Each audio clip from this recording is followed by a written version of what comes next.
大学 Professor 是你们中学Professor 黄忠凯 from Virginia State and Professor Li Yingter from Gongjiang. Okay. So I would like to ask the team captain of your team to introduce your members, and later we will have the opportunity to ask you important question. So let's start from team division. Please, captain, introduce team members. I'm Captain Deliver from Team Divisions, flying Yamaha Girls Senior High School. On my teammate, have Wei-Ling, Chen Li, Zheng You, Huang Shuai. Thank you.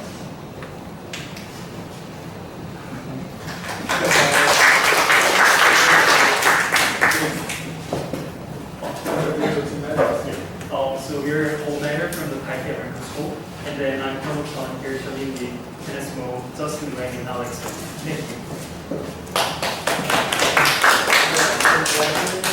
Please introduce team members. This is Inline and from Dalton Senior High School.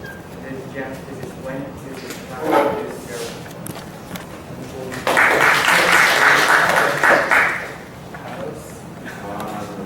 Alice from Typt High School, and which I really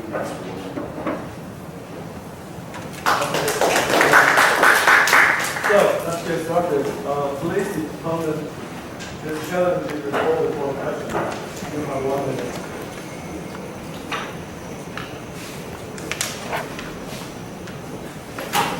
Inline one is problem 14.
Reporter the second question with the challenge. So, reporter, you have 5 minutes to prepare.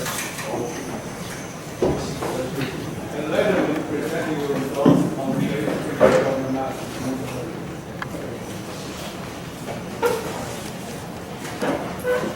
In the meanwhile, please, reporter and opponent, please write down the presenter's name on the blackboard. Thank you.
the kinetic energy of the field transforms to the elastic energy of the membrane. The membrane starts its vibrating, and when the membrane vibrates, there will be a standing two-dimension standing wave on the membrane. Also, the membrane's vibration also leads to the vibration of the air of the car. Because the car isn't a same type, so there will be a two-direction standing wave.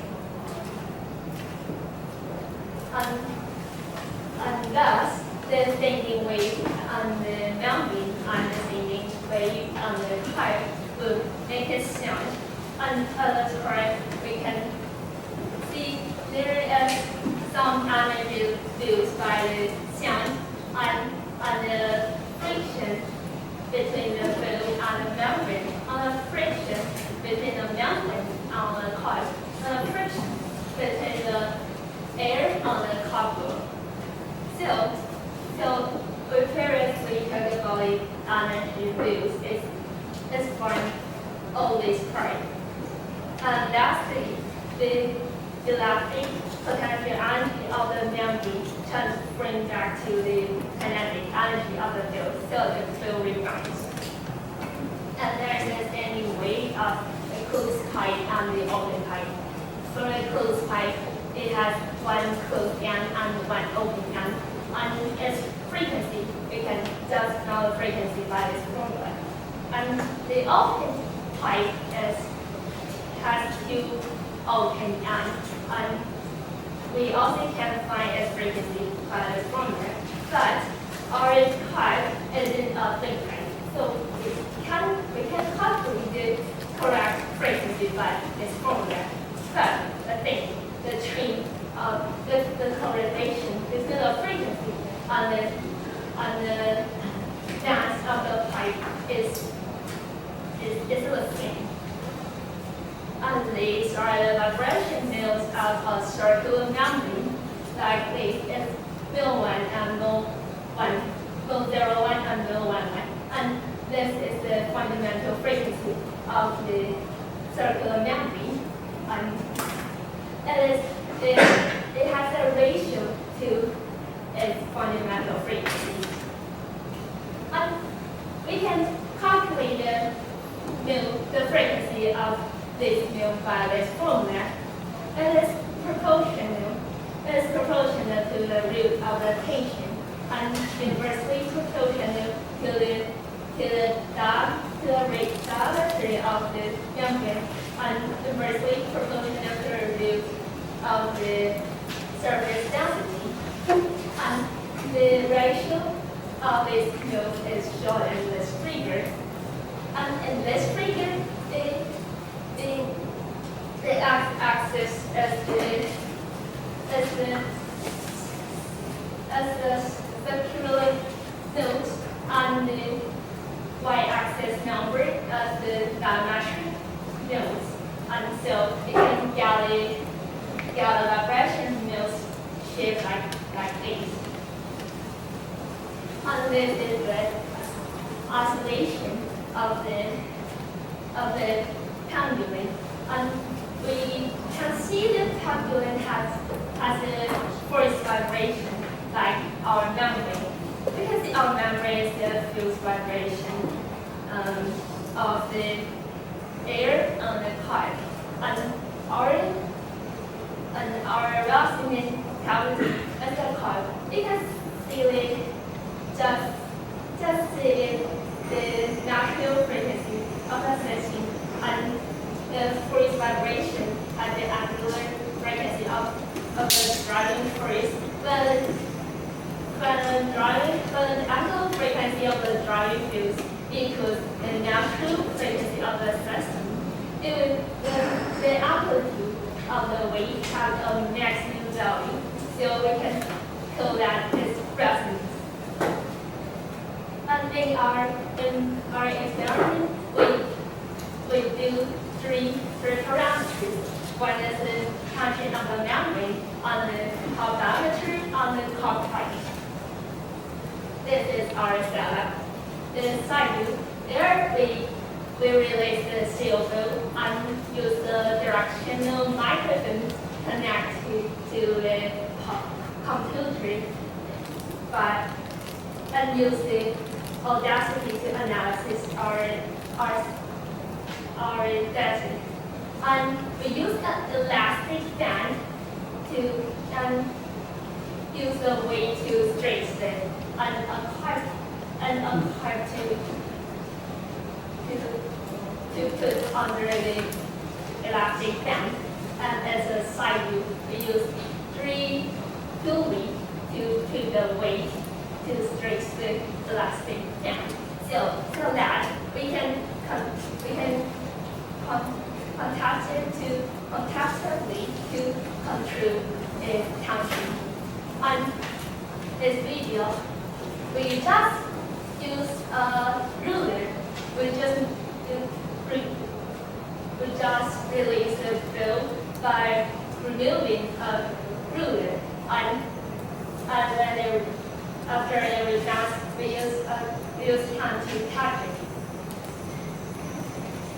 And this experiment, attention experiment, we use 4 different ways to do this experiment. And we found that the frequency has a linear relationship to the weight divided by the surface density. And so it is, and there is also a positive correlation between the tension and the frequency. And we can see the positive correlation by this formula. And this is the frequency spectrum graph. On the calorimetry, we use 4 calorimetry to do. And there is also a linear correlation between the frequency and 1 divided by R. And we found that there is a negative correlation between the calorimetry and the frequency. And we also can found that the correlation is in this formula. And it's a calpipe. We use for the calpipe. And we also found that there is a linear relationship between the frequency and 1 divided by the length of the pipe. And so we found that there is a negative correlation between the calpipe and the frequency. And also we can get a correlation by this formula. And it's my conclusion. First, the origin of the sound as a transformation of the kinetic energy of the flow and the elastic potential energy of the mounting plate that can mountain vibration, and also due to the vibration of the air of the pipe. As a result, the resonance of the device forms some specific frequencies of the sound. Second, the vibration of the mounting is the majority of the device contains. And third, there is a positive correlation between tension and the frequency. And fourth, there is a negative correlation between both the calorimetry and the calpipe and frequency. Fifth, the tension and calorimetry calpipe do have linear correlation to the frequency. And that's my reference. Thank you. Thank you very much. And the opponents will stand back for just 1 or 2 minutes.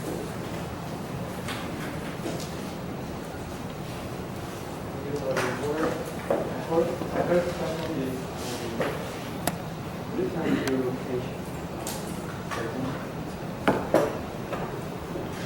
Well, what is the unit of on your right side is the new graph. What is the unit of the excess of y? Oh, yes. The y-axis is the relative strength of the frequency, and the x-axis is the frequency.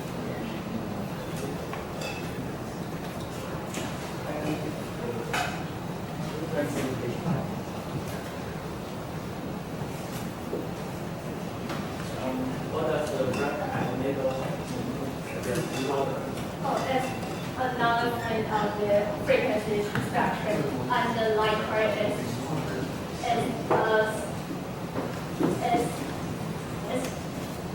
a bigger signal, and the dark part is no signal.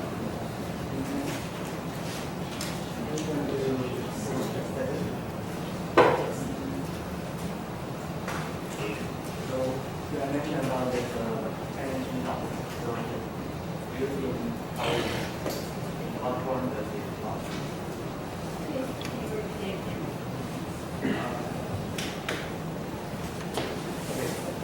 Now to the next question.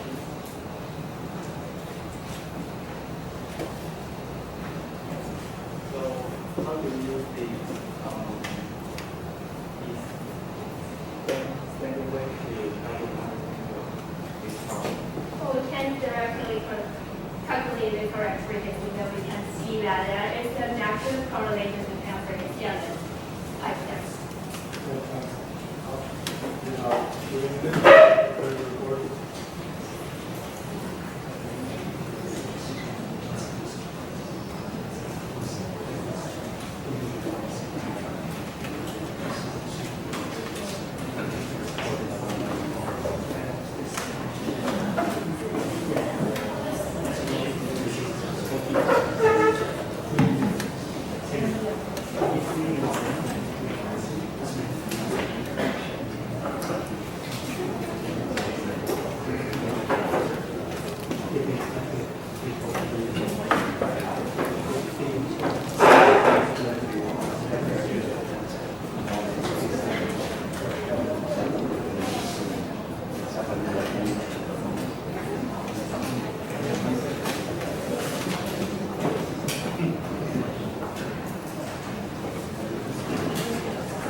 Although there is another anti-based component, which I'm going to call about problem 14 on network. And the first one is our statement, and that's the user has mentioned. And her type girl, she explained the origin of the sound and explored how its characteristics depend on relevant values. But I think that she didn't explain the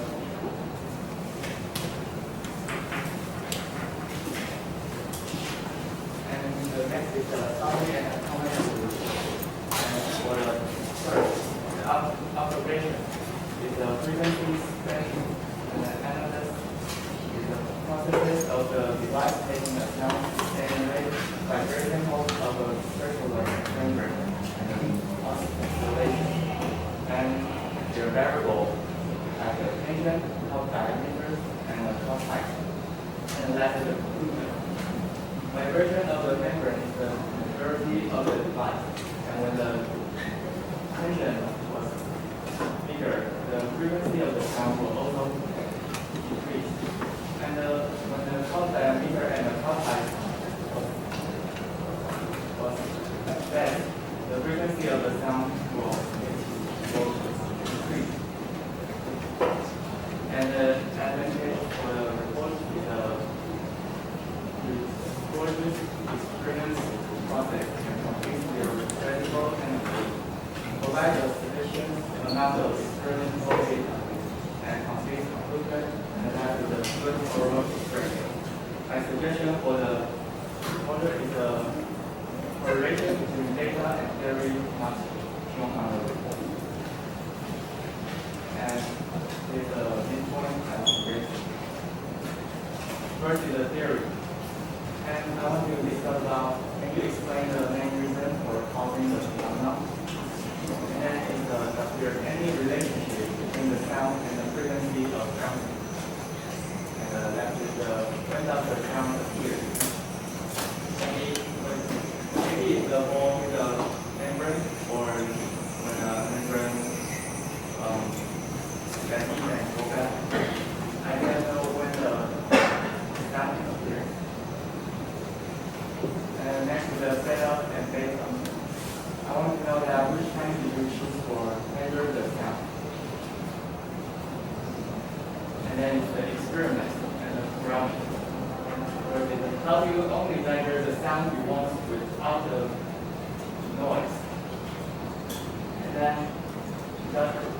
in reality, there might be other curve when we do the experiment. So I want to make sure that how they make sure that there is no noise to observe the data during the experiment. And next is will the result change by the way you drop the ball? And all my presentation. Thank you. So we can move on to discussion, right?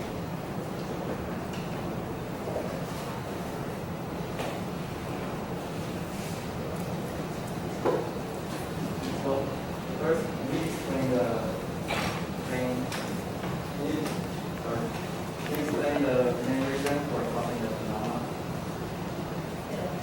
And in my opinion, I think now in the vibration, the thing we on the membrane, and the membrane's vibration due to the vibration of the kite and the kite, and in then and there after their reaction and specific frequency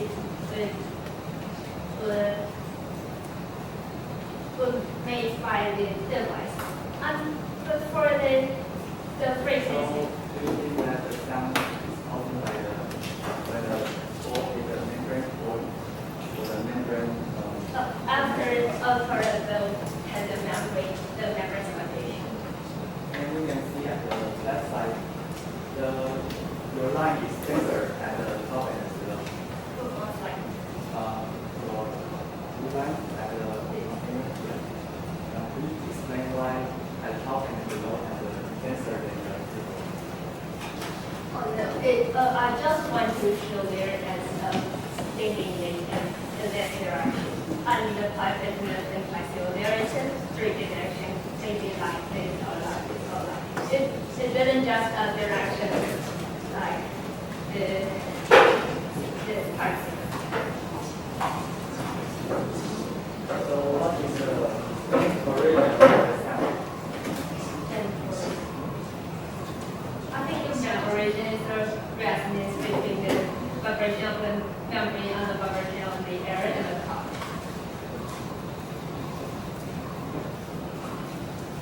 And the next question is, does there any relationship between the sound and the frequency of the vibration. Did you leave it when the fuel has a nap? Which one? When okay, so again with the next. So in your experiment, you only choose the first frequency that you found as a memory.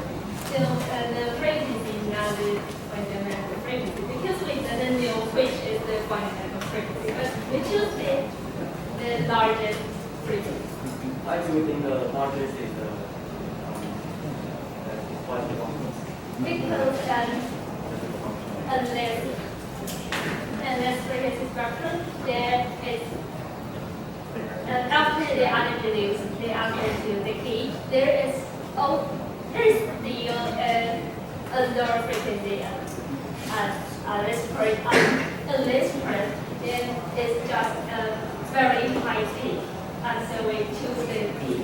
We think that it may be the fundamental frequency because it has the biggest energy.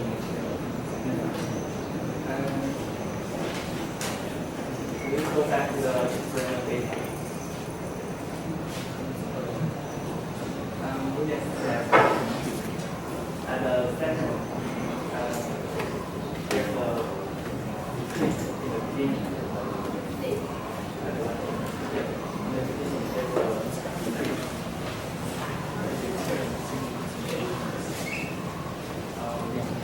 Yeah, there's a small decrease. Then, why do you think why would that happen? I think that just depends on the curve geometry on the reaction between the curve geometry and the membrane. And this peak will appear.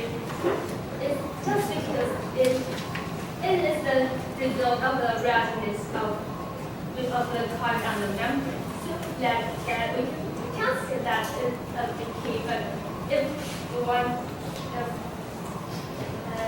then if we want to see it as a scale, I would like to say there is a peak, but there is And there's many peaks on the graph, and why do you think that the highest peak won't appear at the beginning? You can see that there's many peaks on the graph, and why do you think that the highest peak won't appear at the beginning? Yeah. Because the frequency that you measure in the experiment. you mean which time I choose? I mean that the highest peak. Because, yeah, that's one of the peaks. And why is the appears at that time, but not at the beginning or maybe at last? Oh, sorry, axis is a frequency. It's a frequency factor. It is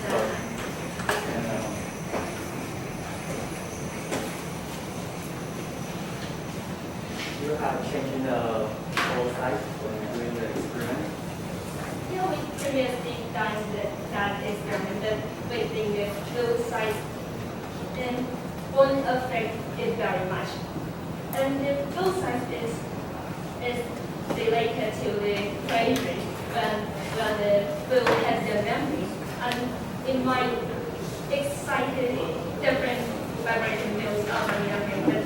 But we think that the most important parameters is the taking I think that the whole size won't affect the And as you change the both sides, do you still make sure that the weight is still the same?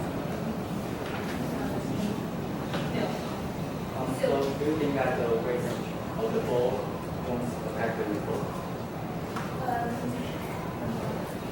I think it will affect the result, but that is depends on the ball's weight and its contact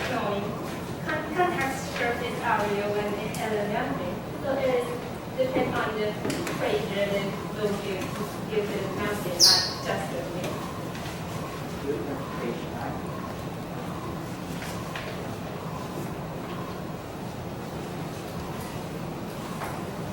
Or the next page.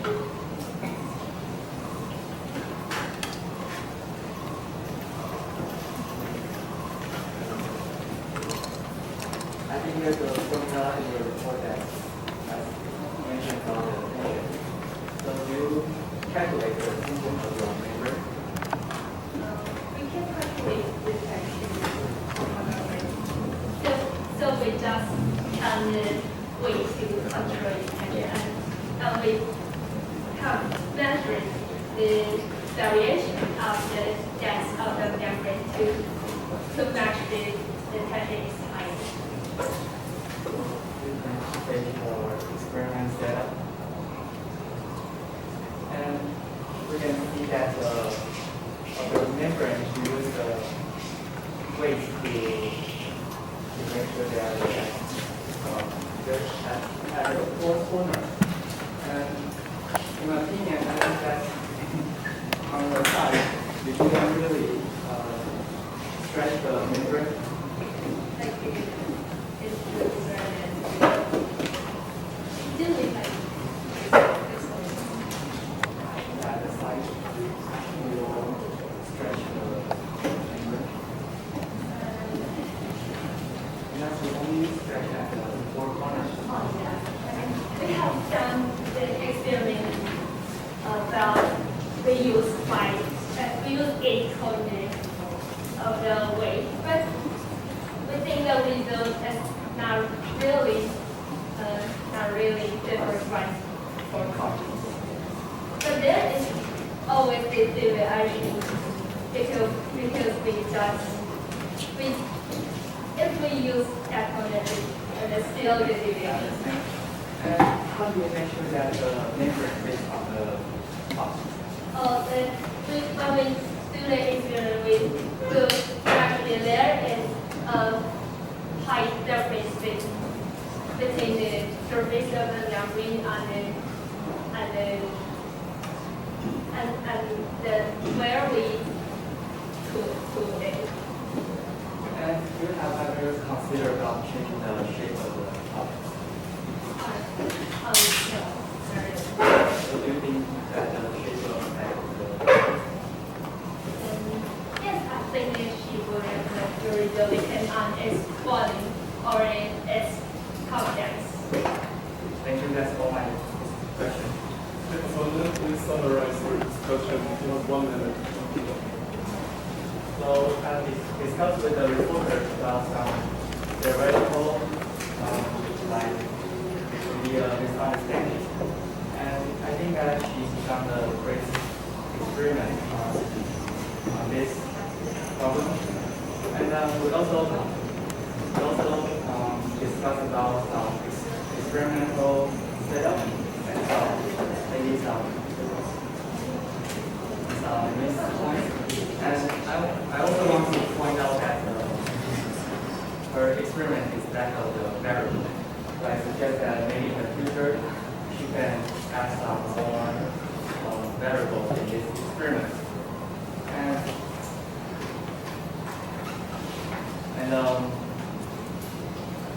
she has a full theory but didn't really relate it to the experiment. And that's all I report. Thank you. Thank you. And the reviewers can ask questions for the teams. We have 3 minutes. And for the reporter, slide 5, the frequency spectrum, can you elaborate what the significance of the significance of the frequency spectrum on slide 5? Can you explain that? Can you elaborate what the significance of this part? This part? It has to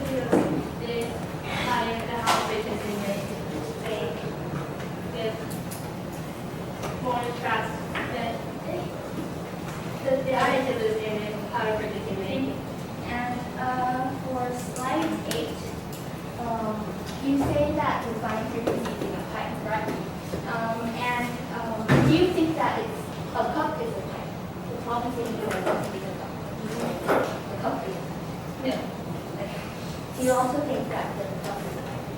Do you think it is? Could you simulate the behavior using calculations based on time?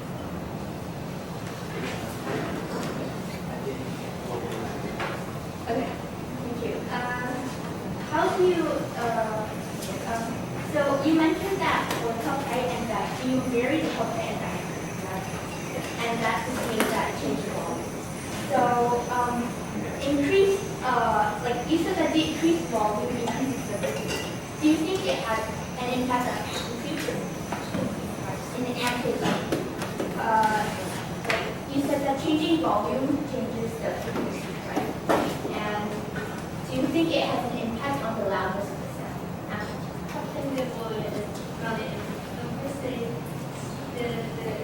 The amplitude of the sound, the frequencies depend on the cloud diameter and the numbers. Okay, thank you. And do you think that the volume,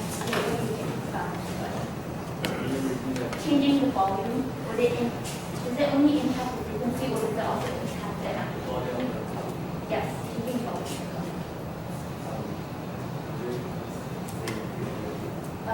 Changing volume of the cup, does it impact the amplitude of the sound? Okay. Do you also think that different modes matter? Modes. Yeah, okay. Do you think that it matters? Modes. Yes. Okay. You also mentioned ambient noise and how do you think you can help? How do you think you can minimize it? Maybe that does compared to 10 times our viewer will have 2 minutes to prepare it.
reviewing the number 14 ball on membrane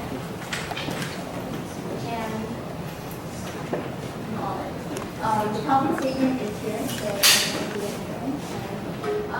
So the phenomenon and the theory the theory was potential energy converted into kinetic energy on membrane for sound, and that the vibrations of the membrane and the vibrations of the air in the cups are both into frequencies of the sound. And the experiment was that they tested different parameters for the effects of the generation of membrane sound. And the pros were that there were good observations of frequency and that there was a visual model. There were also some parameters, which included cup height, diameter, and tension. And some cons were that there were no video of the phenomenon. There was an uneven setup, and it does not quantify the amplitude change. There were also no error bars for parameter tests, which implies that perhaps it was only one trial or just a few trials. And there are also unclear labels. There's also no comparison bet, and the theoretical model and the experimental parameter tests only, And the opponent's performance in general mentions sound and the frequency of bouncing.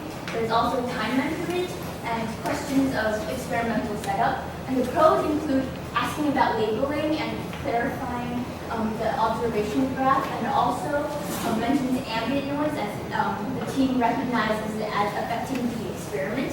The cons were that they sometimes ask questions that the reporter read the answers. For example, they asked about ambient noise, but they did not discuss what exactly contributes, and did not input his own thoughts in the theory. One topic was that the reason why the phenomenon makes sound, and that the reporter said that the vibration is because of the vibration of the membrane and the air around the cup. However, the reviewer believes that the specific modes excited also creates different frequencies. And opponent asks why is the largest peak wave want? The reporter says to treat it as a fundamental frequency.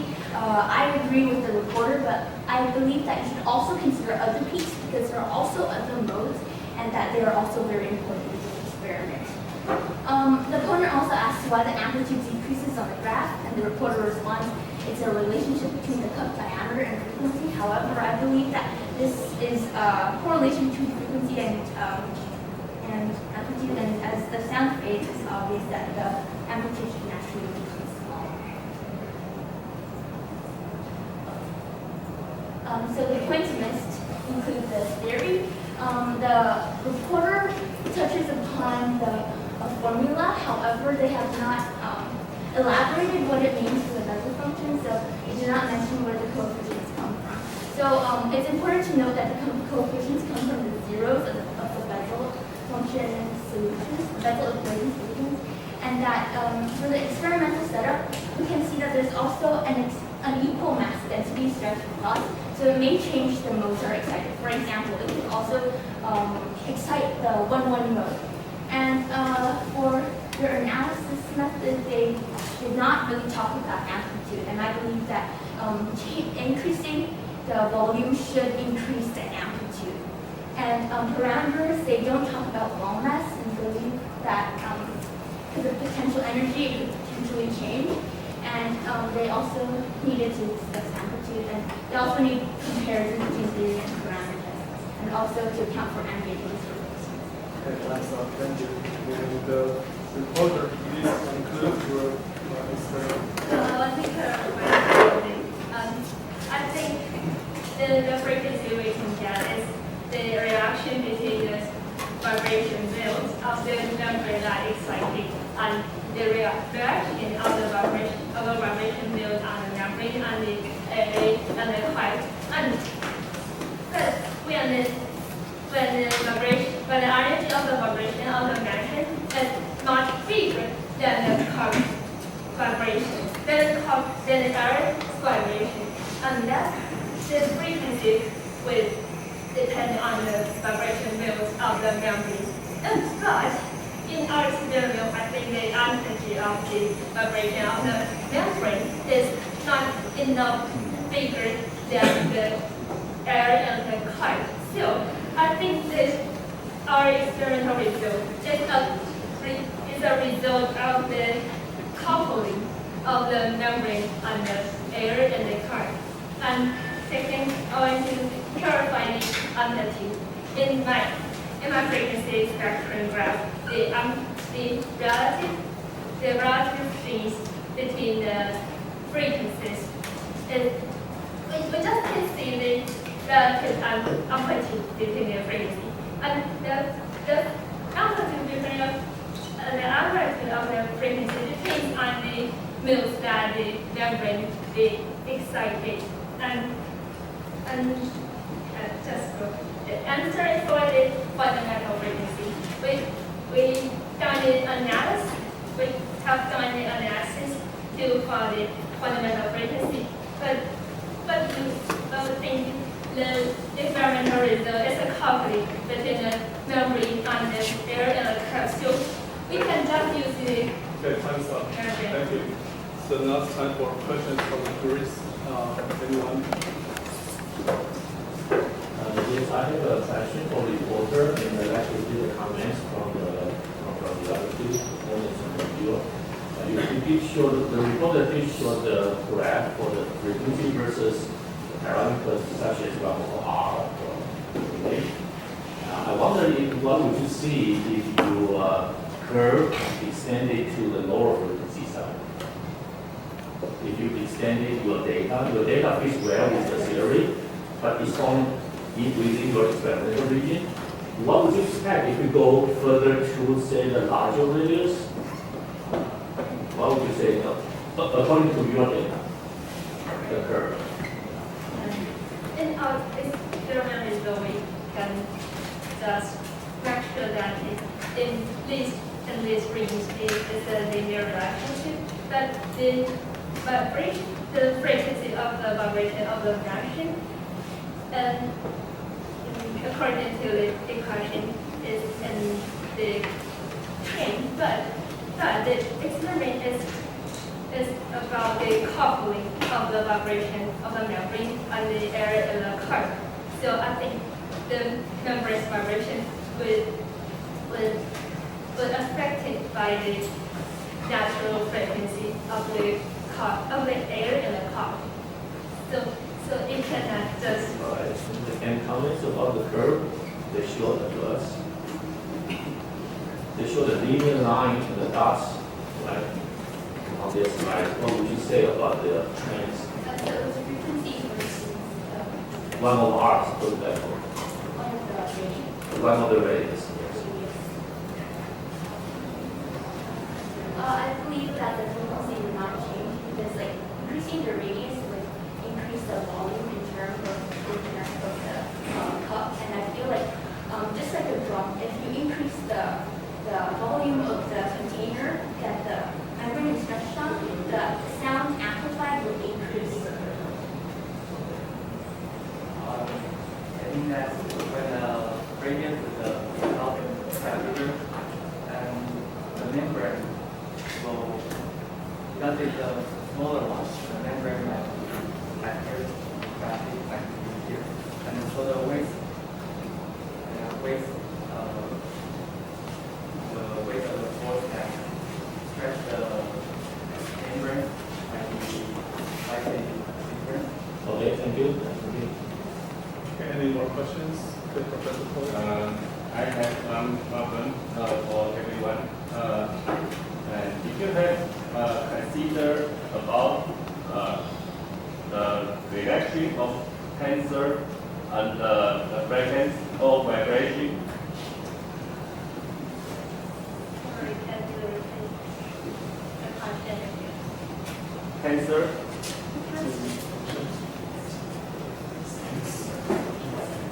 of the members.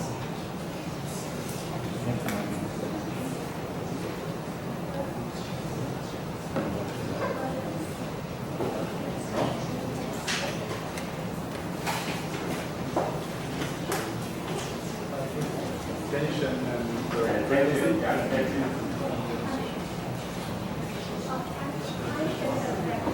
Yeah.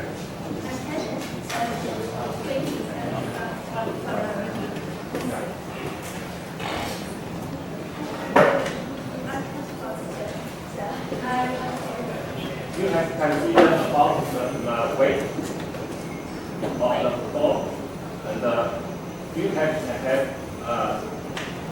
two tense the membrane of how tension and the frequency of vibration between two parameters. In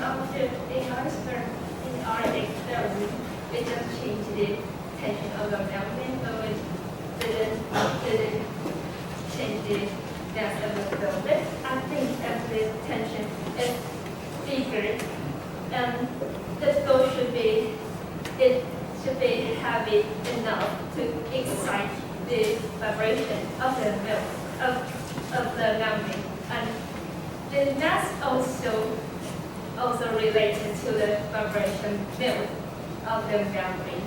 Okay, thanks. Angela, you want to continue? So I believe that as tension increases, the frequency of projected should also increase, and as tension decreases, the frequency should also decrease. And really the noise that when I tension that kind of and frequency will also increase and vibration will be bigger. Okay, thank you very much. Now it's time to present works. Are you ready? Or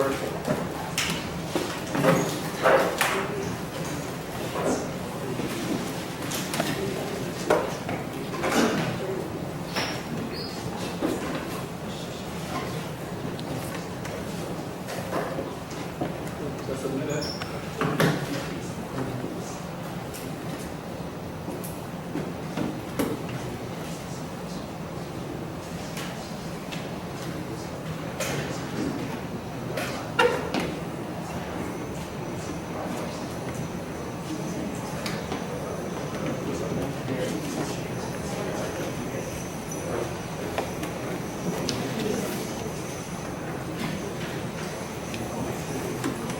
Okay, for the reviewer. Okay. Oh, sorry, reporter. Sorry, reporter. A 6, 6, 5, 6, and 7. For the opponent, a 6, 7, 5, 6, and 5. Finally, for the reviewer, got a 7, 8, 7, 8, and 6. Okay, any more comments about the scores? No? Okay, thank you very much. We just finished the first fight. Let's take a break for only 10 minutes. Okay, we can take a 10-minute break. To me, we'll have stop first. Yes, of course. Everybody ready? Okay. So, the opponent, please challenge the reporter for the plan. We would like to challenge number 13 and Lucerna.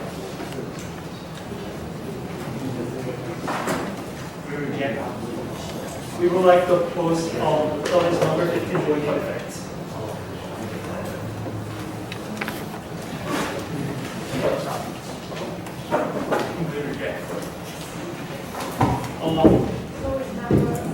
We would like to challenge number 4 on syncope disc.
Okay, so recording you have 5 minutes to prepare. And in the meantime, let's write down your name. For presenters, write down your name on the blackboard.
you are ready.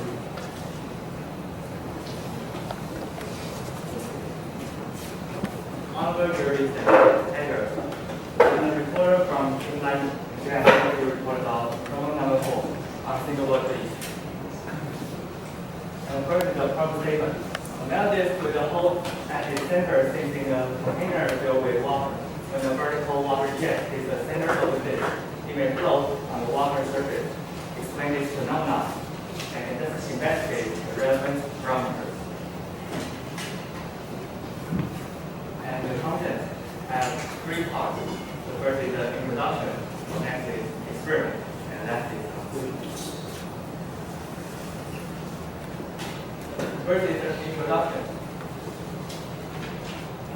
And I will introduce about the prime number that is also related to the as we observe the phenomenon when we see the water jet in the disk. There will be a hydraulic jump here. And the hydraulic jump will also related to the prime number. And the prime number is a dimensionless value that describes different flow regions.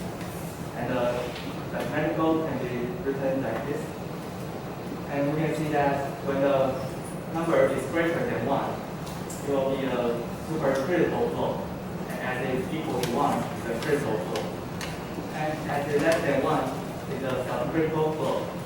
And the hydraulic jump appears when the number is greater than 1 compared to the less than 1. And we see our disk at our experiment. You can see that when the water jet hit a disk, here is the area of the supercritical flow, and here is the subcritical flow. So when the two areas meet, here appears the hydraulic jump. And we take a more look at this part. It will be like this.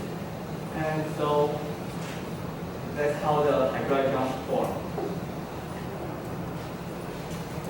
And also, when there will be a height when a hydraulic jump appears, and the height will also hit the force of the bump.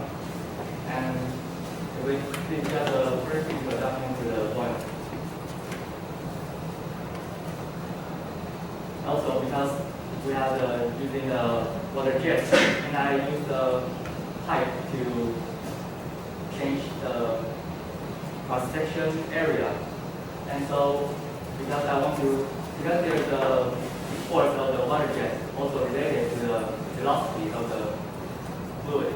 And so, I give the equation of continuity, and we can see that the delta value equals to the cross-section area and times the delta L, also equals to and the delta L can be written to the velocity times the delta time. And so it will be written like this.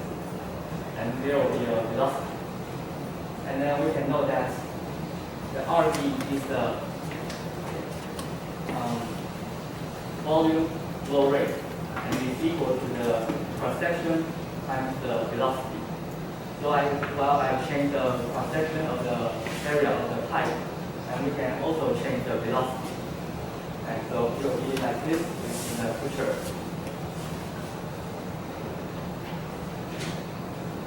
And also, I observed a quite interesting phenomenon while I discovered the surface of water, and then I use the water jet to hit the surface. It will become a steady. It's a turbulent surface, and I use water jet to hit, and it will become steady. And I think that might be one of the reasons why the hole might be necessary to be at the center of the disk. And so this is a short animation of I want to explain. There's only a drop, and then it's a surface. You'll see the pressure and the force will come back at the water and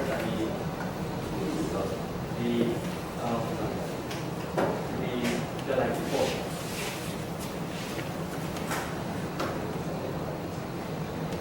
And also, if we see if there's a continuity of the drop, it will be like a water jet. And if the surface of the water will be like this. You also compare also the pressure, but because it's continuity, so it will like a little bump by the surface of the water. And so if we see our disk, and we can see that our disk, the weight of our disk is mg. Also, the force of the water jet is going to be written like this, and it's also equal to the rho times the volume, flow rate, and times the velocity. And so we can, because the volume, flow rate is always stay the same, but we can change the velocity. So and then we can change the force of the water jet, and then to form the delta H at the hydraulic junction, and that H will form the force from the bottom of the disc. And then come to my experiment. First of all, I use a metal disc, just like what from statement wants us to do. But I want to change the diameter of the disc. So, but I don't want to hurt the disc, metal disc, so I use the plastic board on the stick on the top, and then make holes on it. And we can see that I use 3 types of the board. One is without hole, and the other is a radius of 0.5 centimeters. And the next one is the radius of the hole is 1 centimeter. And I use 3 different types of pipes. The first, the cross section on the section area and the diameter is 1.7 centimeters. And this one, because this didn't really go perfectly, but it's a huge difference height from here. This one is 1.3 centimeters. This one is 0.9 centimeters. And in fact, I also use when the hole is there, maybe we can talk about later.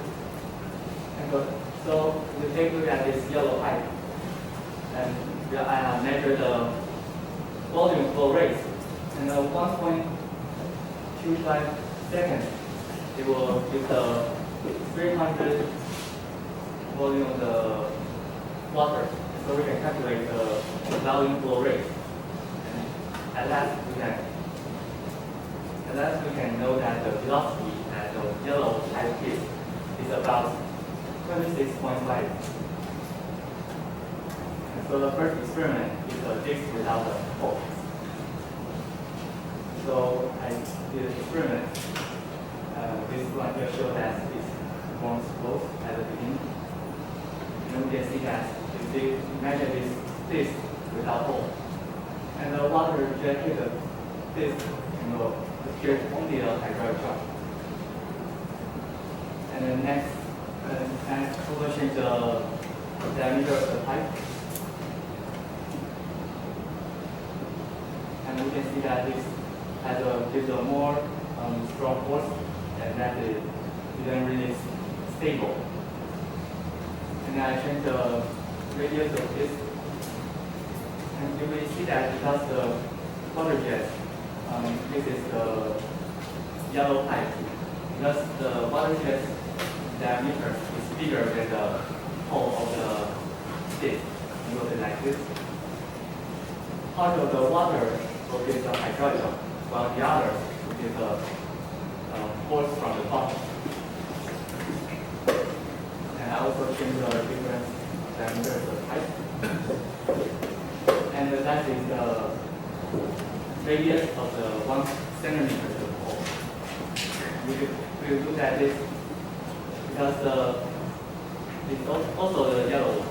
Because the diameter of the water jet is smaller than the hole of the ship. You can see that it won't give the hydraulic, but it will give the force from the bottom. And that's how I put the different diameter of the pipe.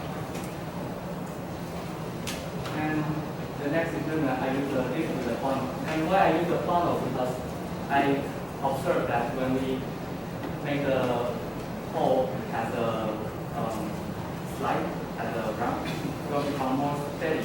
So if we just set it like really, really steady and let the whole water to get into the hole, you can see that from the video.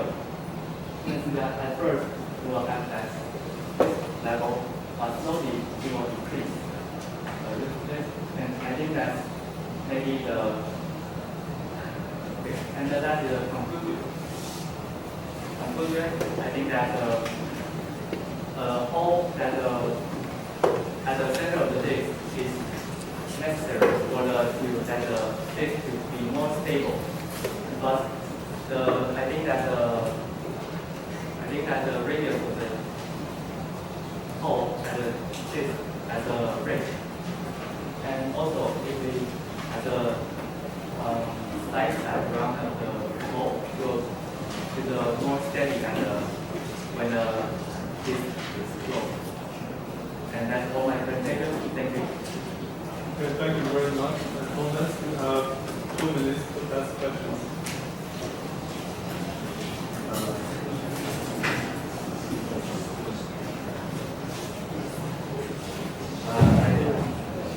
One segment asks about metal disc. So then, why did you consider things such as a plastic disc or a plastic foam?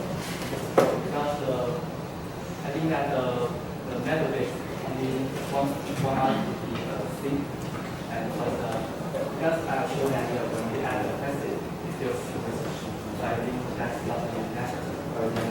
So, did you consider situations where the hydraulic jump radius is less than the plate's radius?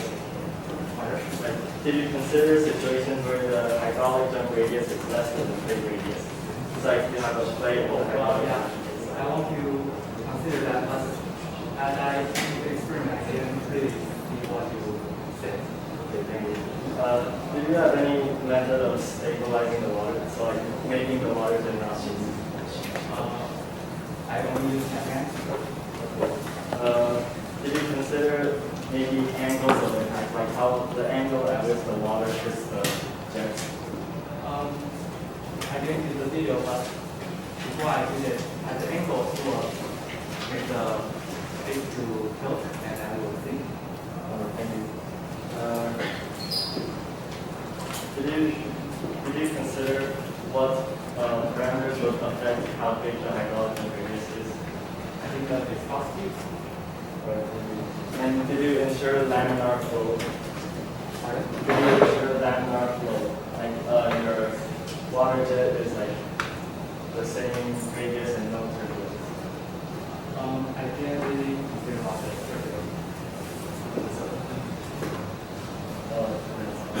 Okay, thank you. You have 2 minutes to prepare.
different forces working on the plate under different circumstances, whether without a jet and under the influence of the water jet. And we match our experimental data to see if it matches our theory, to see if our theory is correct. And then relate different parameters to like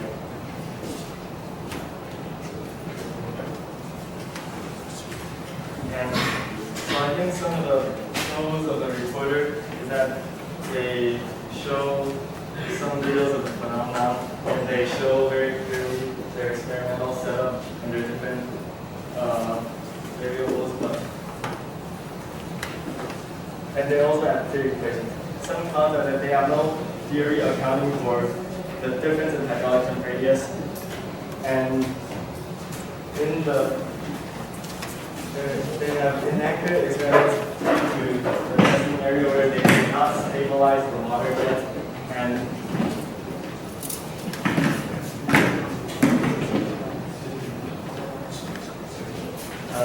also they did not really account for the change in the height of the water level, which would affect the volume force and also the hydraulic jump radius. And they did not consider the role of the dent in the center of the plate, which would, in our opinion, add stability to the plate. And they did not explain how the force from the bottom forms. They simply said that there is a force on the bottom, but they did not explain how it forms or how it is affected by various parameters. And they did not account for the angle of the water jet in impacting the plate. So some points of discussion we believe is all the various parameters, inner and outer radius, thickness of the plate, and the jet radius,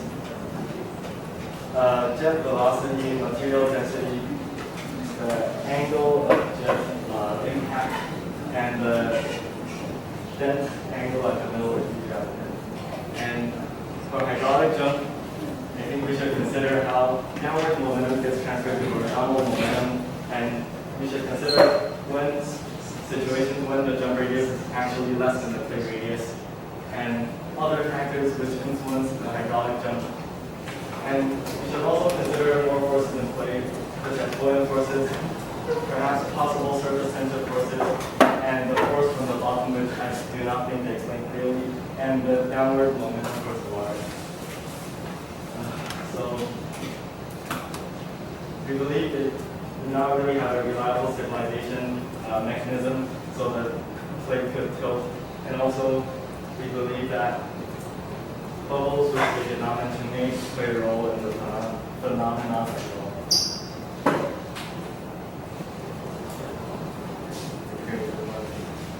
Yeah, if you like to. Okay, so, reported.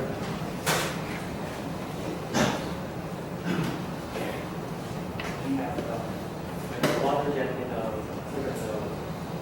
water. You will have the pressure, and then the pressure is low. When the high pressure and the other is low pressure, so the pressure will move the other, and then this will go back to the form a force. Okay, but I think if you have a hole in the middle of the plate and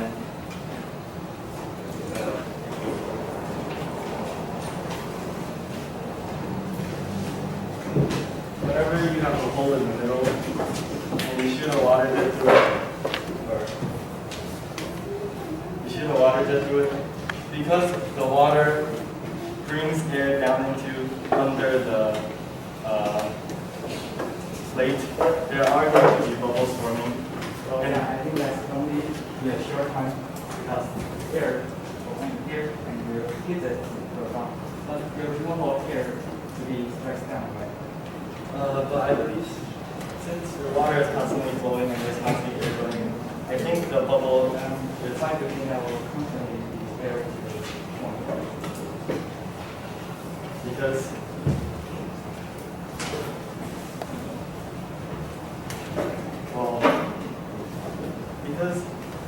like if you observe in real life, like whenever you have a cup of water and you have a water jet inside, you can see that there's constantly a lot of bubbles. I think that only appears when some drops will be the surface of water and that will come to other bubbles. Okay, and how do you think these bubbles will affect the phenomenon? I think it won't really affect because it's really a short time. Right. So I think in that short time, there still might be because the bubbles. It's really a short time. Then after this bubble, the force, then it might be extinct or others. And I won't that call that stable. But don't you think that the initial burst of bubbles, if they attach to the bottom of the plate and they stay there, that will give an additional buoyant force? Yep. Very well there. Sometimes, in reality, I didn't really observe that at all. Okay, and did you consider what really affects the hydraulic jump radius? Because I don't think you really mentioned that radius. Oh yeah, because the radius, I think that's related to the height curve or the other. Wait, which type do you mean this like? You mentioned about the radius of what hydraulic jump. Yes. I think that's related to the height of our water jet. Or do you think that other affect the radius? Do you think that maybe the downward momentum of the water jet will influence the hydraulic radius? Because of conservation of momentum, however much momentum the water jet has, it gets transferred to sideways momentum all around. Yeah. So let's say you alter your inner radius, like your Inner radius, what do you mean your inner radius? like Behind the disc. this looks like this, right?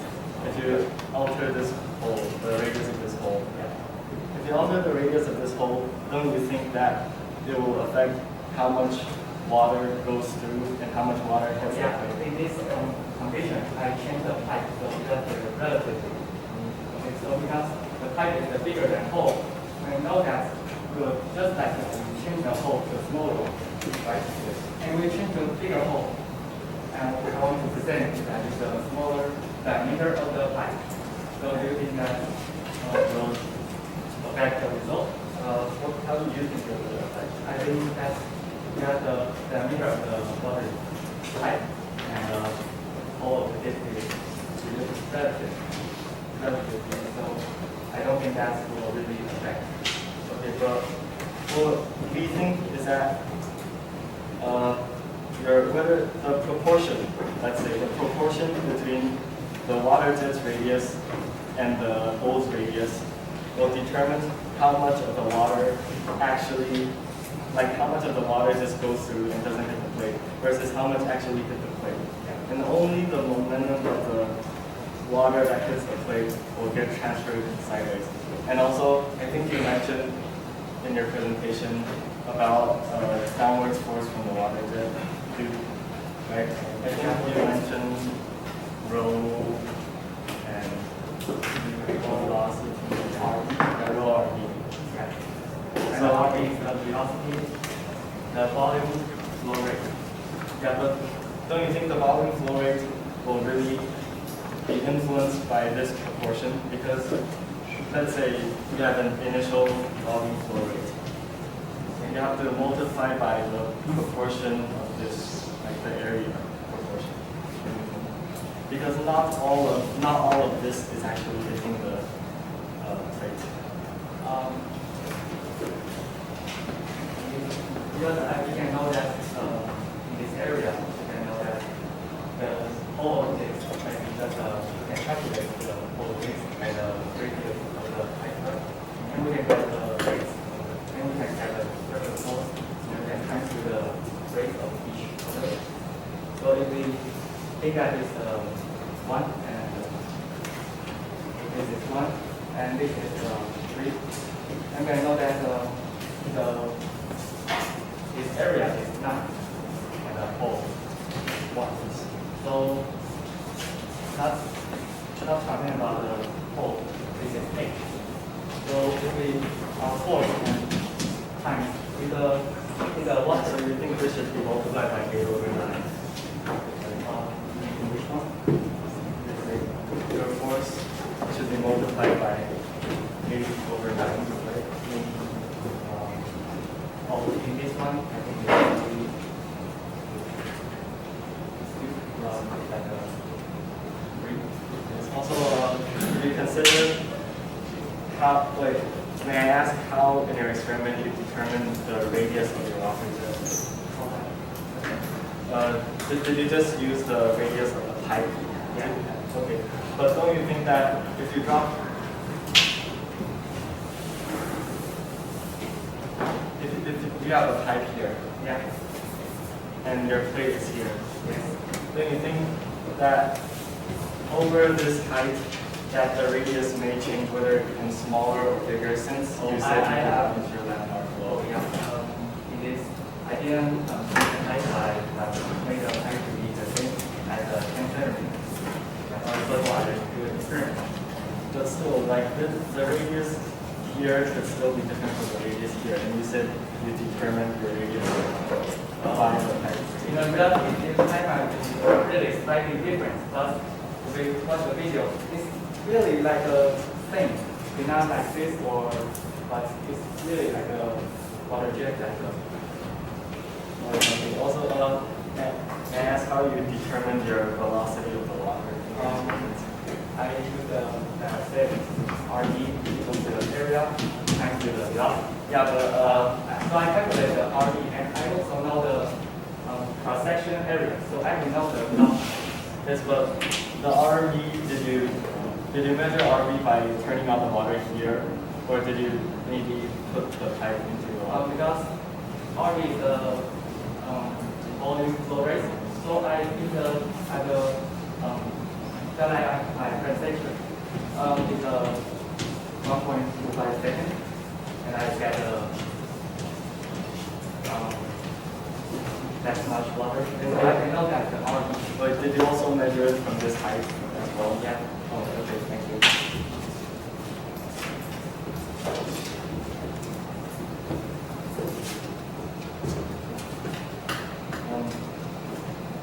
So,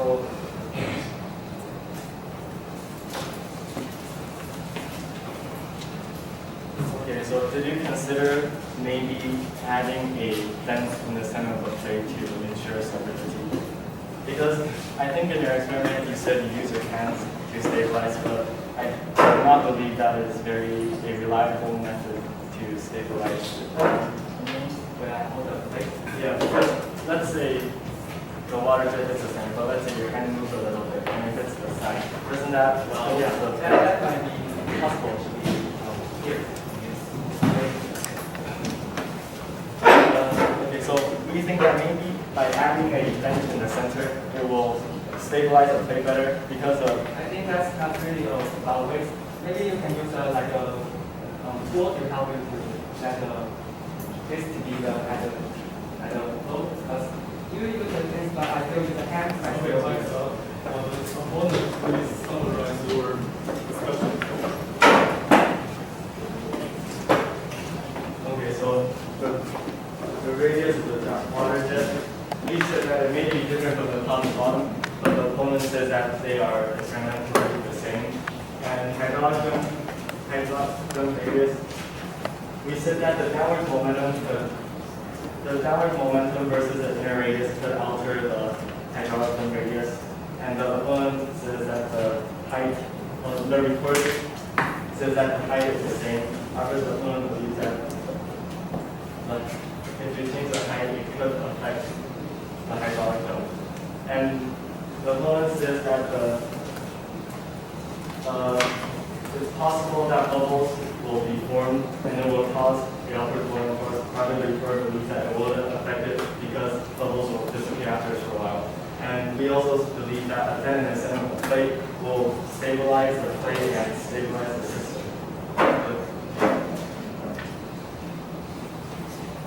Okay, time's up. So reviewers, please ask questions to both teams. Okay, hello, I'm the reviewer of the class. And so first I would like to ask, before So how do you know that water through the hole will come back up and not go straight down? You have to make it part. I get mentioned in page 1, where it will be in force. Oh, yeah. I have mentioned before that about the sanitation. When we come here, if we didn't see the big, we only had the water jet in the surface of the water. And I'm trying to explain about it. Okay, so a lot of your experiments is done with water flow, right? You have a lot of experiments about water flow. Water flow. So the flowing of water flow. Yeah, and like how did you observe it? Like we think that if you have to conduct experiments using dyes to that water stream, you can maybe visualize it so more like and verify your convection theory. Like do you have any proof to your water flow? Like you have to observe water flow, but you didn't use the dye. And how did you like observe it? Could you tell me that when I mentioned water flow? Like about your convection theory. Your convection theory. This thing we're going to talk about convection.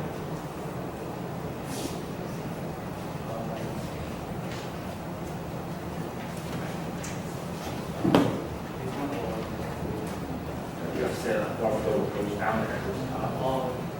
How did you observe it?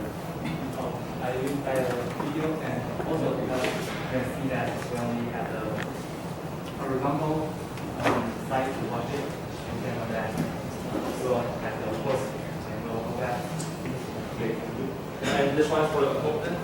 So you have mentioned about the bubbles that goes up. How will it be influential? Like, how do you think the bubble will influence the whole system? I think it will influence because the bubbles, if there's a constant flow of bubbles, it's obviously going to be a movement towards the first. But if the bubbles, if they attach the bond of plate, they will also add an extra weight of force because they just break water.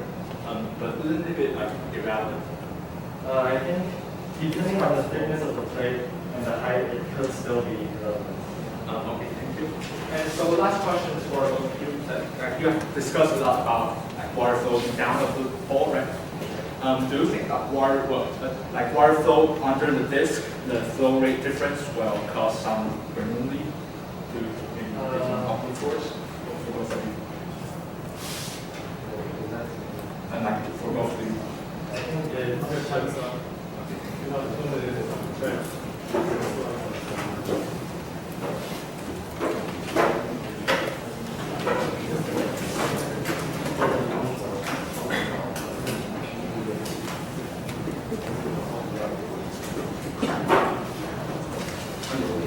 Thank you.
I'm the reviewer of Tim Palace, and now I'm going to review carbon nanowire disk. So the problem said that nowadays with a hole at the center sinks in the container filled with water.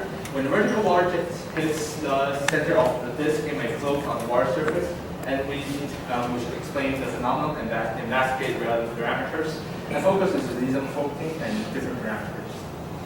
So reporters shows the phenomenon of hydraulic jump generated by a difference in throw number, which allows the plate to flow at the surface of water. And the theory is that Probst number is their theories about Probst number and hydraulic jump relation to the buoyancy and the water jet velocity, and they mentioned equation of continuity. And they conducted different parameters about with the disk, like disk without a hole, disk with hole, and disk with a funnel.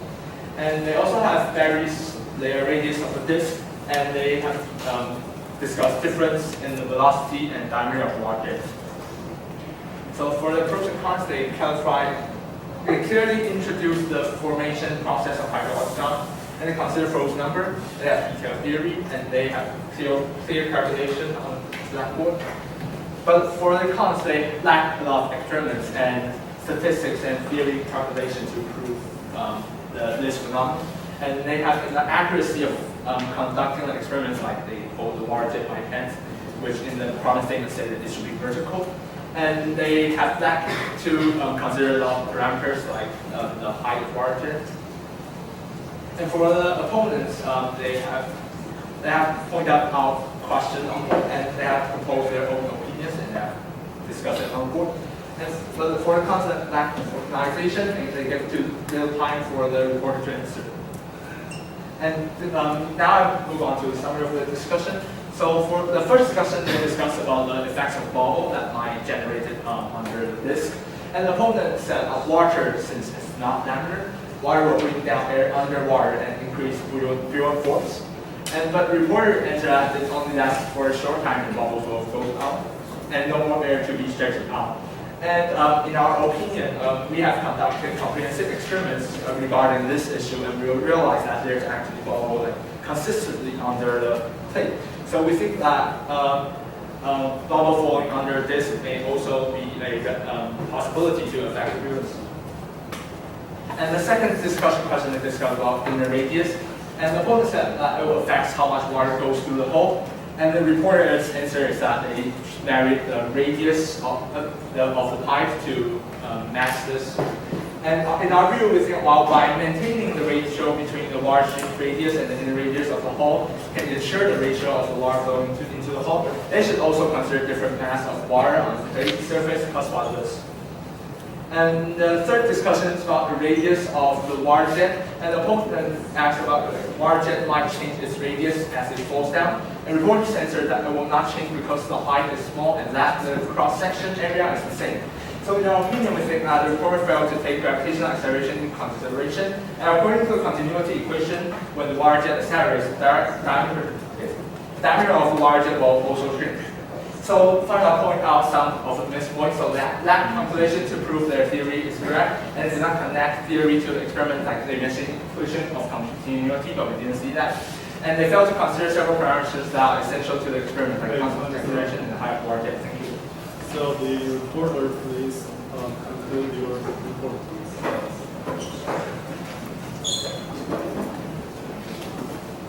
So thank you for the performance and the review.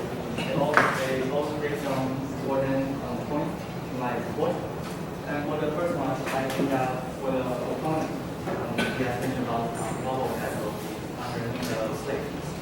But I think that it's not really affect the if the force part, I think that will be really strong and not really affect the result. And the second is that the radius of the whole type radius is relative.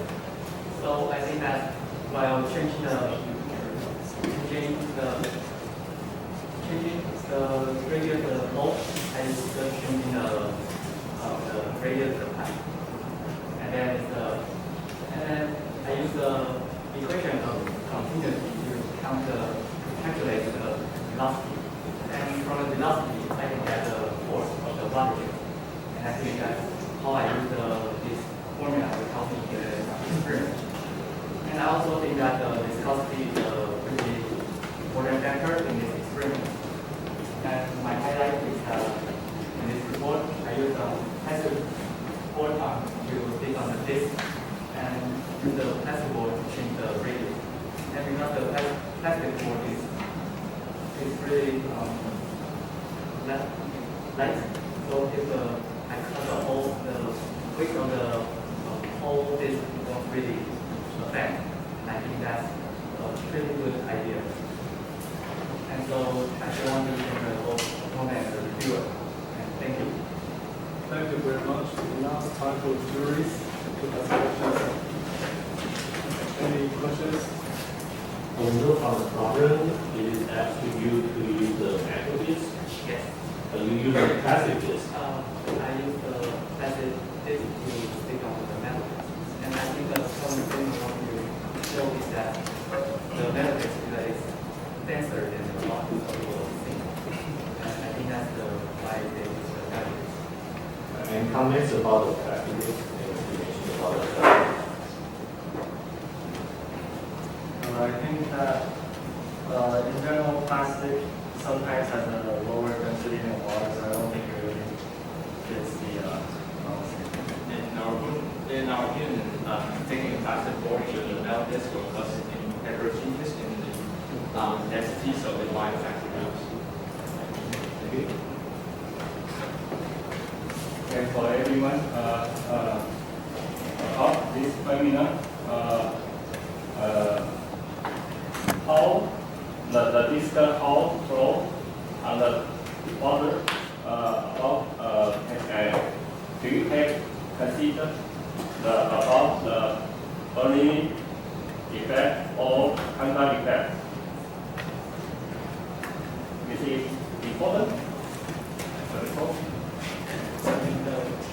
Contact effect important. Contact effect.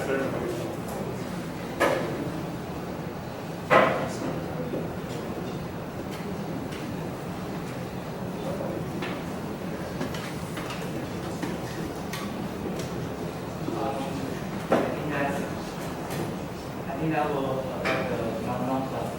I think that I want to find a stable one to this experiment.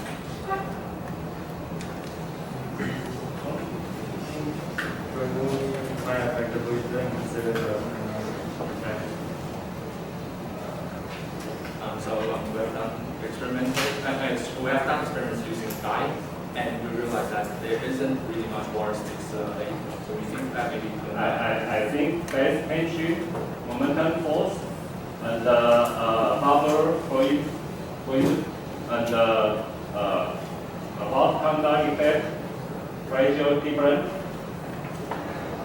Part is main point.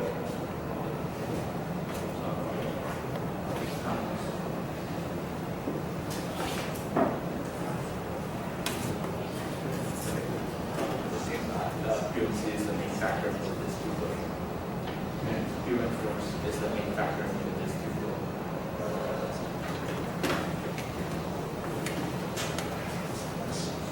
Okay, any more questions?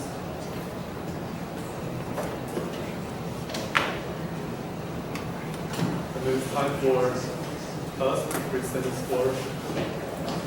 Please let me know when we're ready.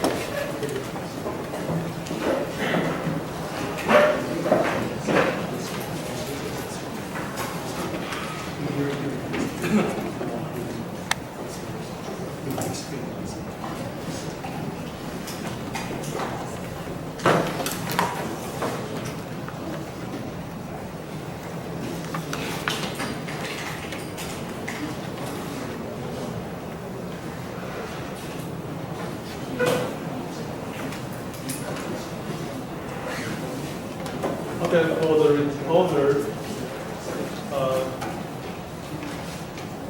5, 4, 4, 4, and 5. For the opponents, the scores are 7, 7, 6, 6, and 6. Finally, for the reviewer, we got a 8, 8, 7, 7, and 7. Okay, thank you very much. We just finished this part. Here's the performance is challenging water problem.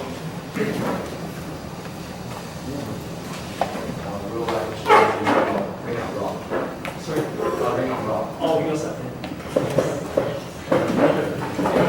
Very efficient.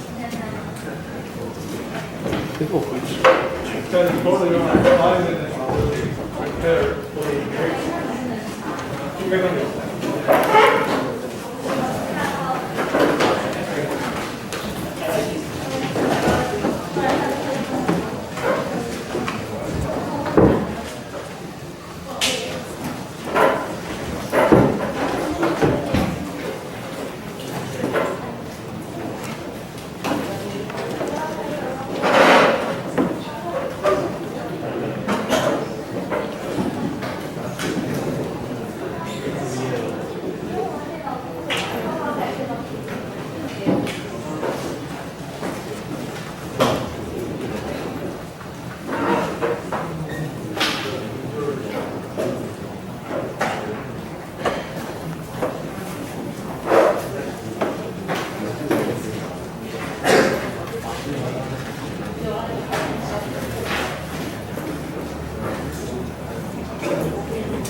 today I'm going to talk about number 3, removable bonds. The problem statement said that the washer was a vertical steel rod and we started skating instead of simply sliding down. Studied the motion of the washer and investigated what determines the terminal velocity. So main focus of this research was how does the washer transition from a simple sliding motion to a speeding motion. What or how do barrier affect the translation and rotational terminal velocity of the washer. So I'll first talk about the phenomenon investigation, then move on to theoretical model, and talk about the graph and then experimental analysis with discussion, and then I'll conclude this presentation. So as you can see, the washer falls down with the translation motion, but the washer is also rotating in the rotational motion, while the washer is a precession motion. So as you can see, there's a 3 portion of the movement that contribute to the overall phenomenon, and I'll try to investigate all of these 3 phenomena for this presentation. So the first assumption is when we reach the terminal velocity points, the rod will have 2 contact points. As you can see, this is the theoretical model of the terminal velocity in the top view, where you can see there's 2 contact points of the ring to the walking rods. So another assumption will be the friction coefficient is the same for different combinations of the washer and the rod, since we use the same material of ring, although we change the size or the shape of the washer and the rod. So variables. So R is the radius of the washer, and then the small r meaning the radius of the rod. And then the delta z meaning the change in translation per rotation of the washer. T represents the period of the rotation. V meaning translational velocity, and then omega meaning angular velocity. So when you reach the terminal velocity, acceleration will be 0. So we can say that the net force is 0. Since we assume that there's 2 contact points, there are going to be 2 normal forces which act to the same magnitude forward to the center in the washer's aspect. So since the normal force is equal, the friction force will be also equal based on the assumption that the same material has the same friction coefficient of kinetic energy, kinetic motion. So by doing this, the total friction energy will be the double of the friction energy of the each part to each contact point. And then this will be equal to mg because we are in the terminal motion of the washer. So since the washer is moving into the 3 dimension, so we need to consider the 3D inertia tensor. And then omega vector is the magnitude of omega multiplied by the direction towards the I direction and then k direction. So according to the Euler's equation, since in the terminal velocity status, the angular angular acceleration will be 0. So the torque will be equal to omega vector crossed by the inertia tensor with the omega vector. So if we start to calculate this equation, it's going to be omega squared coming from there with the direction, and then this is the inertia tensor, and then if we simplify into here, we can get this portion. And then this will be equal to the 2F and D, where we assume that there's 2 contact points and the normal force acting to the same amount. And from there, we can find our double equation that omega squared inertia tensor portion of the ZZ direction minus inertia of the XX direction is equal to 2 multiplied by normal force of 1 contact points multiplied by the R. So we can imagine this diagram as we are following the 1 point of the washer, and then we are following as it goes through the valve. So this yellow curve is represented by here, as you can imagine, rolling this into the circular shape, and it will look like the washer in 1 point coming down. And then the distance traveled of the washer from here to here going to be 2 pi r, which is going to be the circumference of the washer that will pass through it. And then the portion of the x component is going to be 2 pi r cosine theta, and then the delta z direction will be 2 pi r sine theta. And then we know that dz is 2 pi r sine theta, and then we substitute 2 pi over t omega into this equation, and we got the terminal velocity equation, which is v equal omega root r squared minus r squared. So based on that equation, and then we also said that there's no acceleration in terminal motion, we can say that mg equal k3 squared. And then we are trying to find that in the terminal velocity, the only force that acting upon is the friction force that is including the normal force. So this is the friction force that induced by the previous slide. And then this portion, the yellow highlighted parts, will be the constant K into the direct force coefficient. And then from here, we can get V equal root mg over K, and then we plug this into there and then simplify into the terminal velocity final equations. So this is the manipulation of the result, and this is our three equations that representing the overall phenomenon investigation of terminal motions. So there's some relevant parameter I want to talk about. The first one is washer inner diameter, the rod diameter, and the rod threads in both threaded and smooth rod, and also starting force, the rotation and the translation energy with the force. So here's the setup for the finding the friction coefficient of kinetics motion. So we used a lower probe with the force measurement to get the coefficient friction of the rods with the washer, since they have the same materials. And we tried multiple trials, and then we got average friction coefficient of the kinetics in 0.0749. And this is our experimental setup. So we put the rod onto here, we clamp on the bottom and the top to minimize the vibration of the rod. And then we release the washer from the top to bottom with the top view camera and the front view camera.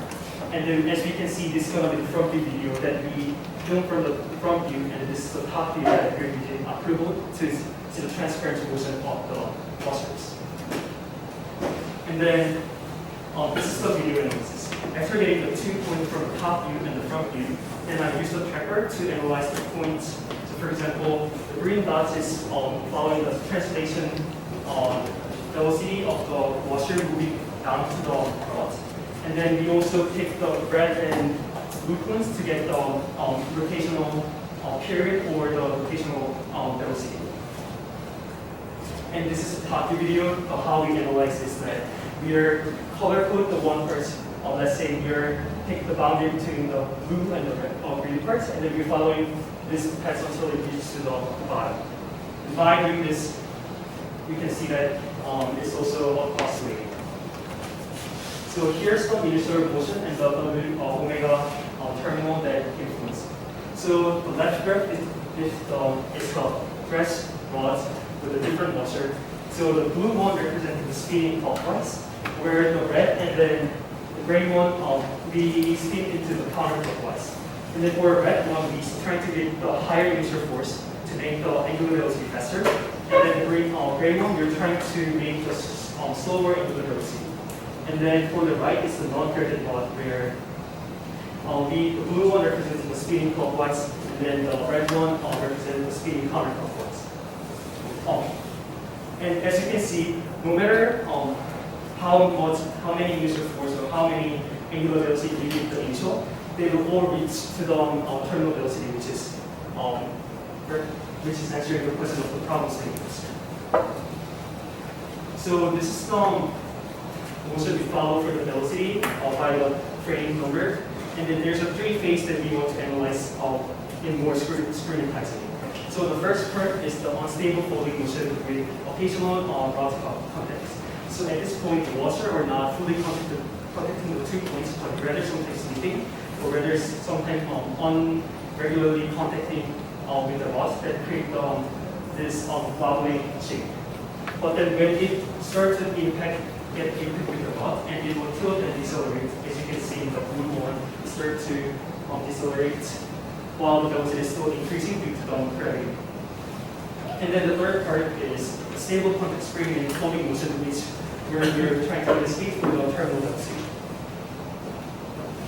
So based on our theory, this is the theory rectification part.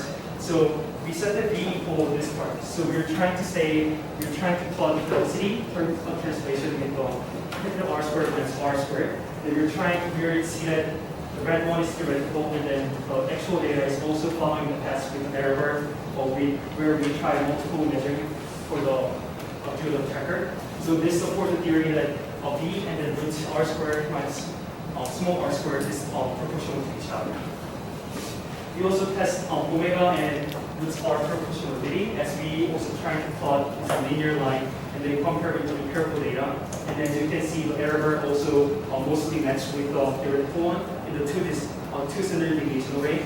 there's no statistical evidence to reject this claim. So this also supports the theory for microwave equation. For the error analysis, since the purple one is underestimated compared to the theory 4, this is due to the energy loss. So we talked about Wasser inner radius and the rod diameter, but the way we talk about testing with different relevant parameter also answering the question for the rod threaded, whether it's threaded or smooth, and also certain force there. We need a different initial force or different direction of the initial angular velocity. So conclusion, there's two contact points between the washer and the rods, and the terminal velocity does not depend on the threaded or non-threaded rods, initial force, or the mass of the washer, and are only related to the radius of the washer and the rod, which also in the gap between the rod and the washer, and the friction coefficient between the surface is also constant. Terminal angular velocity is proportional to the terminal transformation energy. Those are related, and then the washer falls until it comes into contact with the rod where it decelerates to terminal velocity. And limitation is that theoretical model doesn't include other potential motion and also energy loss. And then this also does not consider the friction coefficient where it could be changing as we contact, especially with the threaded rod, where it's touching the threaded part with non-threaded parts. And here's a citation for my research and experiments. And thank you for listening. Okay, thank you very much. Now the proponent, I'm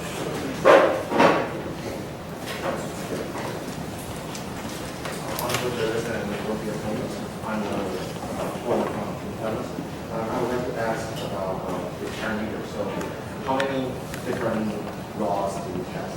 We test total 8 different, so we had equal size with 2 different meter radius, and we total test 5 of them. So we have total different combination of 10 rods. So, can you have 2 page as well? Yes.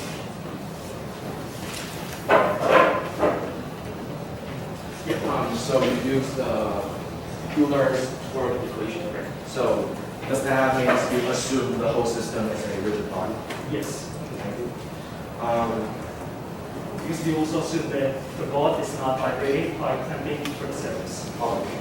And also on page 11, I just want to make sure that you say the middle equation, normal force 1 equals normal force 2. Yes. Does that all go in direction and the amplitude, or Yes. just the amplitude? As you can see, the rod, this is the rod perspective, this is the washer perspective towards the rod. So the washer pushing normal force into the rod, and this one is also into the rod. So although the direction is different, as you point out, the magnitude is the same. Can I go to the page of this? Yeah. I think just Oh, oh yeah. Does the slope means how the center of mass goes down, or the spinning, or the inner radius? What does the slope actually mean? so so this is not a graph. It's the visualization of how it moves. So you can think about bringing this part and then you fold it together, and it looks like the washer cutting down toward and it's rotating back. It's a visualization. Okay, so you have 3 minutes to prepare your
unfortunately, this will be opponents behind the opponent from Palace, and then hosting we have a rock.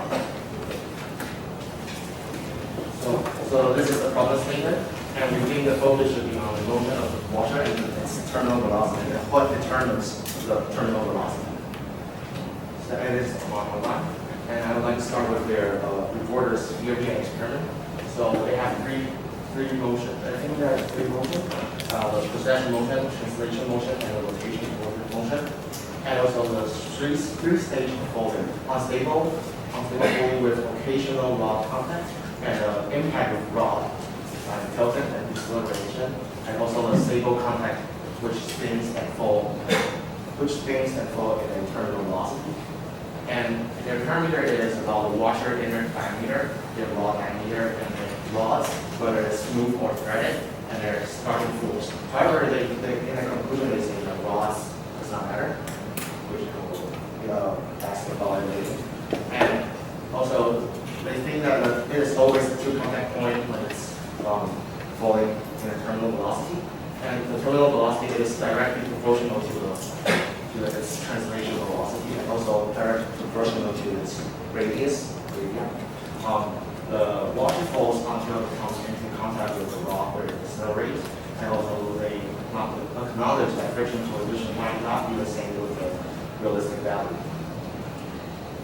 And here's their strength and weakness.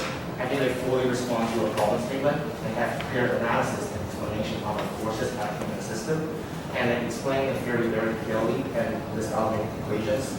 And they have many graph and interpretations to demonstrate that their theory is correct, and they presented their relations of the theory. However, they have some picture that's kind of ambiguous, and they didn't consider the oscillation of the rod, and did not mention the temperature loss. And here are several questions that I would like to discuss later. First is about how do they plot the motion of the ring from the top view, since the camera picturing the rod, there will be some focus problem, and also how do they track the 2 point on the side to show how angular velocity is fitting the line we draw.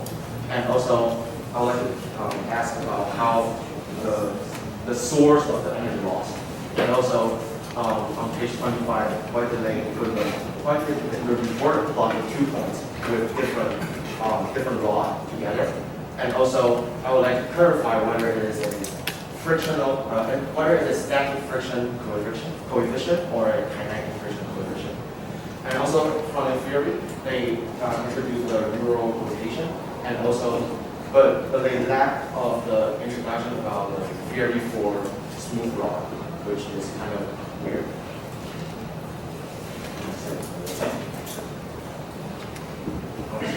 So the first two questions is about your experiment. So if you're picturing a moving object on top, it will actually the rod on top will actually block the view backward. So how do you overcome this obstacle? So as I mentioned in the conclusion, when the washer reaches the angular terminal velocity, they will also reach the translation terminal velocity. So as I mentioned, I detected both top view and front view. So I first do the translation analysis, define the time that it reaches the terminal velocity, and then I use the same time onto the top view. And usually like 30 rod, for example, in the setups, they reach the terminal velocity really quickly in the top percent, so we are able to follow it. So you use the top view to determine the time for it to Determine the period of rotation. And I want to ask, how do you track the 2 points on side view, since you show a picture of a ring rolling? Yeah. And it seems like it's kind of blurs the focus. This one? Yeah. Which point specifically do you check? So for example, as I mentioned, in the washer, I color-coded 4 parts: blue, green, red, and black. As it's a little bit hard to see because we use the iron washer, and we also use we also mentioned that we are using the light shining toward it. So the light is reflect onto the camera when it's at a certain angle, then it will make unclear. Okay, and next I would like to ask about, you mentioned the discrepancy is about the energy loss. So I'd like to ask what kind of source do you think is causing that? So there's some obvious cause for the energy loss. For example, when you drop down the washer, it creates a lot of really big sounds that sounds from the friction force. So the sound is the energy loss. Can you clarify where does the sound originate? Sound is originating because when the washer hits the rods and then it's having a friction force that's causing the energy. Yeah, but that was during the translation motion, like when it's translating from sliding to rolling, right? Yeah, but the energy loss, as I understand, is about the static motion. It's when it's reaching its terminal velocity. And in your theory, it's about the two contact points constantly rolling down. So where do you think is the sound coming? But in the terminals, when you use the terminal motion, there's still normal force, as I mentioned, the friction force, and that will cause the sound, which became the source of the energy loss.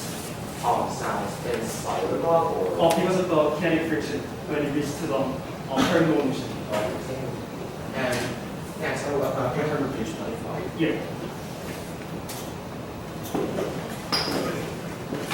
So did you plot the two types of plot together? Yeah. So No, one type, for example, yellow one meaning 6 millimeter threaded rods diameter of radius with the 9.5 millimeter of velocity. Yeah, it's both smooth and frank. Right. So does that mean, from your theory, you conclude that the motion of the washer is the same whether threaded or smooth? Yeah, when it reaches the terminal parts, Okay. not the beginning. When it reaches the terminal. Yes, terminal. But so you go back to the slope page. All the diagram. Yeah. Then how do you determine the slope for a smooth rod? Because as I understand, it's the angle is the thread, right? So how can that fit the fall of the smooth rod? I'm not quite understand what you mean about the slope. Because this is not a slope, it's more about, so you can think about, like, these are not existing 2 pi r's the motion that it follows for the 1 variable. The R is the rods. No, R is, as I mentioned in here, defined here, the capital R meaning that it's the radius of the rod center to the Rod center. inner radius. But go to the demonstration video.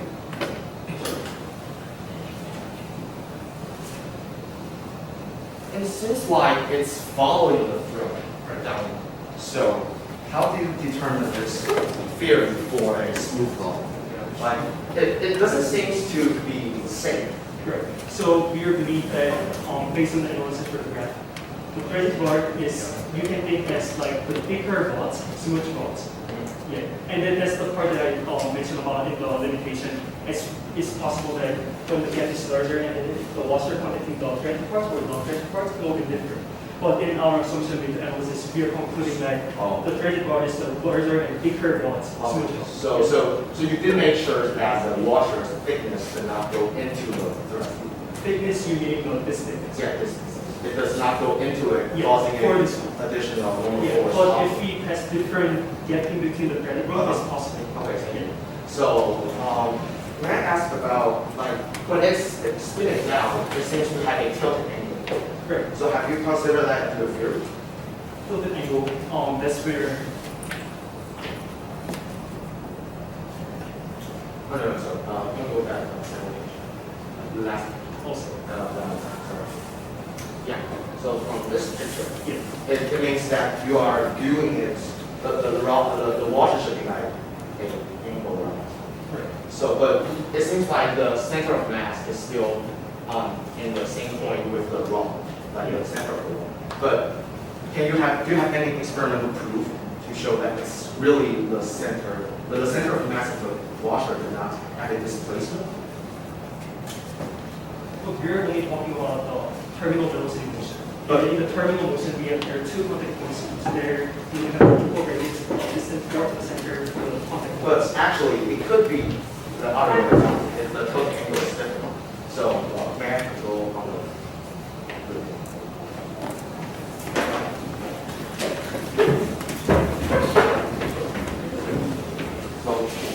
rod is like this, and the ring is like this way. The contact angle to these 2 points, which has a difference between its center of mass. Right. So when you are considering the rolling motion, you should also consider the omega for the center of mass. But then this is your approach in 2D motion, but it's 3D, so it's tilted. You need to also consider the intercept and z direction. That's why you use the intercept tensor in 3 dimension. You need to consider x, y, y, z, z of the velocities constant, respective of the intercept. But I'm just asking that, can you make sure that the contact point is always at the center of the rod? Yeah. Sorry, can you repeat the time? Oh, that's nice. The contact point, as your demonstration showed, it seems to always stay in this, I mean, this 3 points will form a bond. Right. But is that really true? But you're approaching the top view only, but it's 3 dimension motion. So you also need to consider the z direction, and you will change the motion. Yeah, I mean, yeah, but Yeah. Can I clarify something? Because I say all the washer is tilted in the intercept tensor. This is xx, and coming out is xx. This is yy. This is more clear xx, and the going down is zz. So it's based on the tiltedness of so the inertia tensor's direction is relative to the washer's location. But I mean, all of your theory is based on the assumption that it is at the axis of this rotation, which is the middle. Right. Sure. But then, well, we think that it's actually at a displacement, and it has a maximum displacement, which it will influence partially about the momentum. But it will rotate, so we will like oscillating. Yeah. To get this oscillating. So if you look at the long term as a terminal, as a graph, like the long term, it has as the graph mentioned with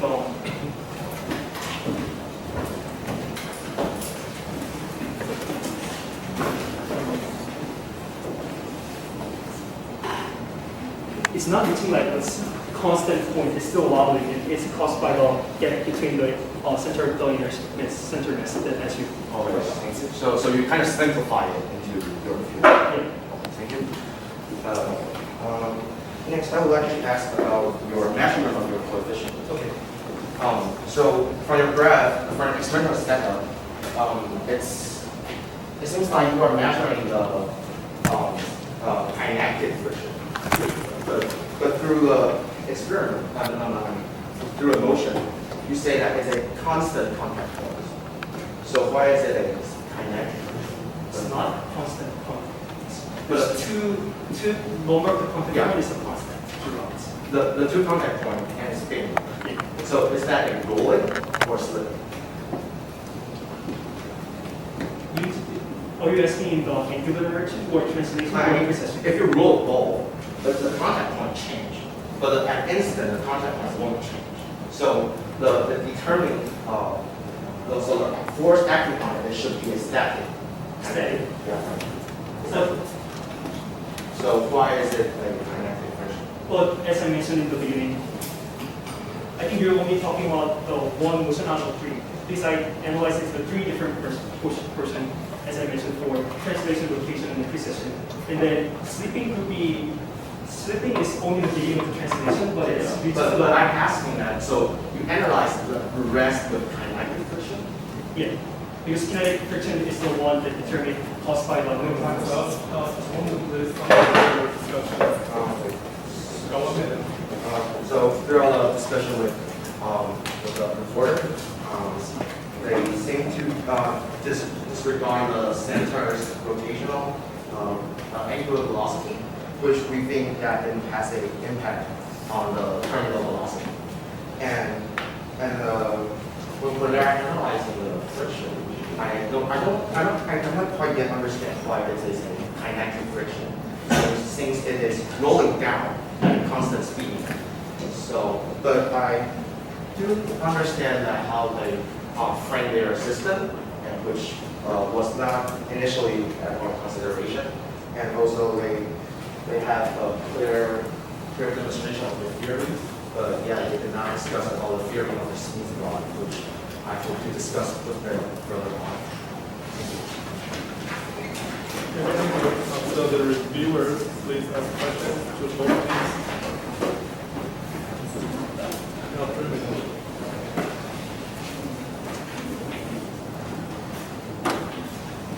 I want to ask where I asked about center of mass, and you don't have a stable answer, so I want to ask you again. Where is the center of mass? The center of mass should be tilted, and the tilted angle and the displacement depends on the ratio between the rod's radius and the washer's radius. And what's your answer? Okay, since we assume 2 contact points and it's onto the rod, we're assuming the center of the rod is center of mass axis. I want to ask about the center of mass will influence the spin or revolution.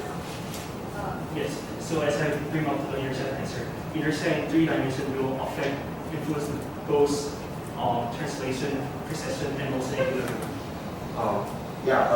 The center of mass angular velocity will definitely influence the terminal velocity linearly and both angularly, because it will cause a different determining factor of the angular velocity of the washer. You mentioned in your report that mg equal to kV squared, and I want to ask if the mass influence the terminal velocity, and your conclusion say that's no, and I want to ask you the reason. So you're more focusing on that gap in between the rod and the washer with the one contributing to the terminal velocity, not the mass. But the friction will still receive the mass. But the normal force, as I mentioned here,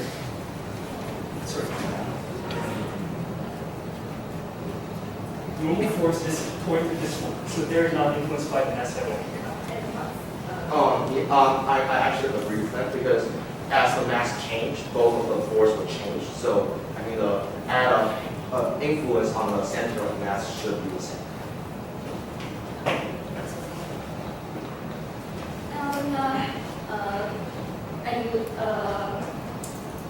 What is the friction? Is the static friction or kinetic friction? All we really is kinetic friction.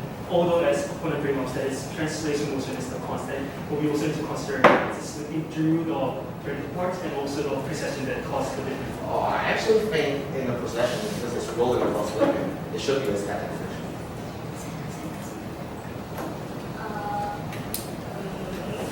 Actually, time's up. So you have 2 minutes to prepare your final review.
its observation say the slide up. And the translation and rotation and the precession. And they arrive at terminal velocity in the end. And then they analysis say the force out terminal velocity and the F equal to UK multiplied by N as inertia and translational and angular velocity. And inertial force won't affect the terminal velocity and coefficient of friction. And their parameter as the brake and non-brake rod and water in the inner diameter. And their advantage is about this. And the suggestion is not fully explain the reason why the brake or non-brake rod didn't affect terminal velocity. And it's really last of the experimental video. And the overview of the component is displayed as a brief overview of the presentation and discuss of ways affect the terminal velocity if the formula method experiments and the theory is not suitable in the same condition and the energy loss. And my suggestion is didn't focus on the experimental data. And with discussion, where is the center of the maze? The answer of the reporter and the tilt angle depend on the ratio of the washer.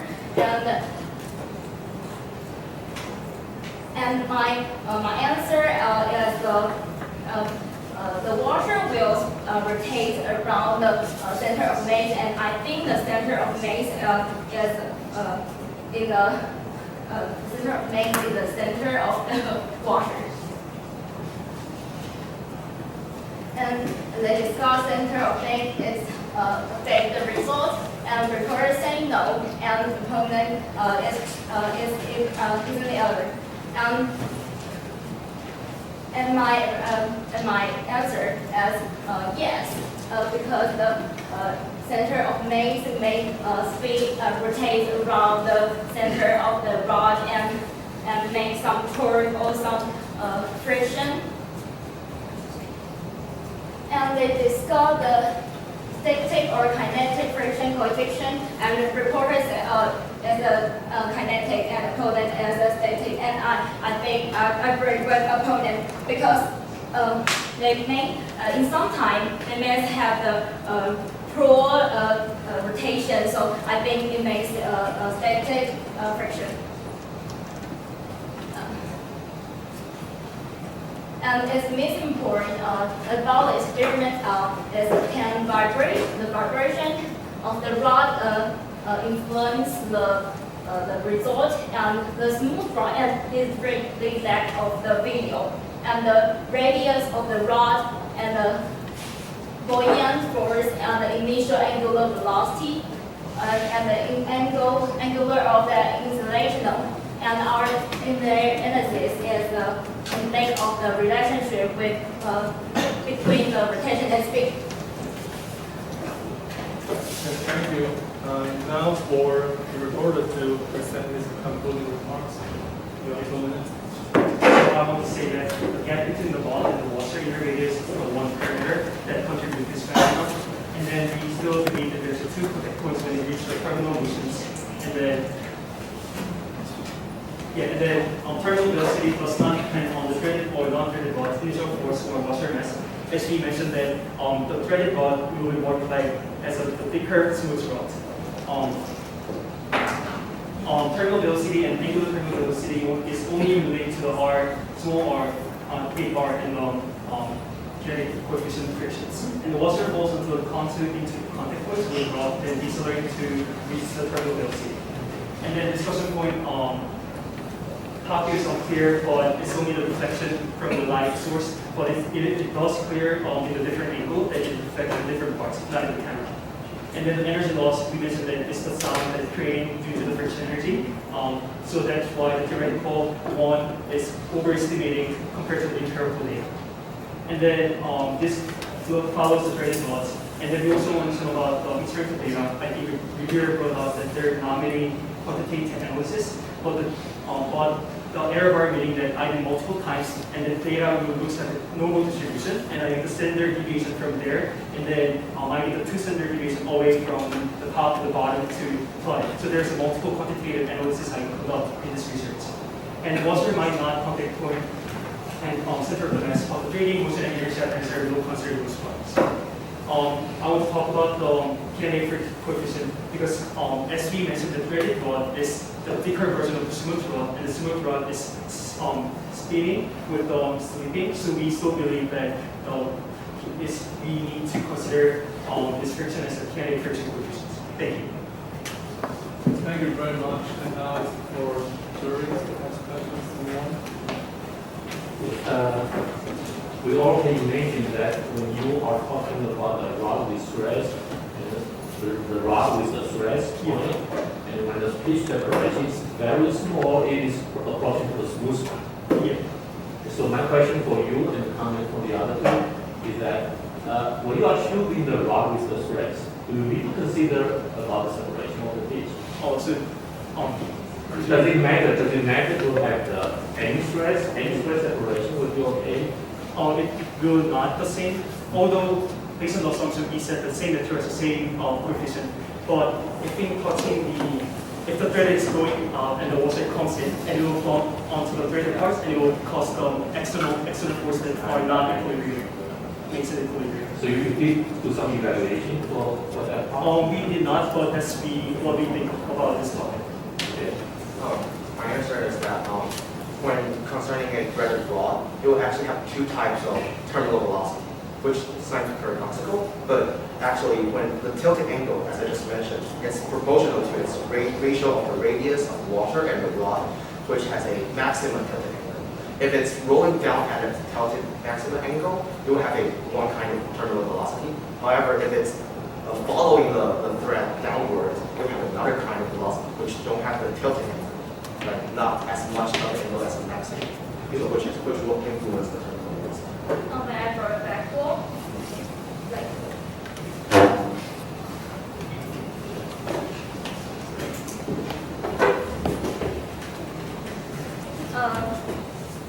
although these things are smaller than the big things of the washer, but when it's in some angle, this angle will overlap this gap. So I think the smooth rod is no gap to let this angle to crush it. So I think the smooth rod can get the terminal velocity when it didn't give it the initial angular velocity. So I just want to the same, this is the threaded parts, and then when the washer hit it inside the threaded parts, it will create a normal force. But in the analysis, we only talk about normal force going inward. But this is the external force that I mentioned for when the gap is large enough so that the washer can go inside those two gaps. For everyone, when washer slide on the rod, slide down, maybe washer has high angular velocity to spin. Okay. Okay. So maybe the smooth rod have high angular velocity to spin out. Can you consider about this? Yes, so I agree with that. The smooth rod has the faster permanent speed, high angular velocity. Because the problem, that point is spin. Yeah.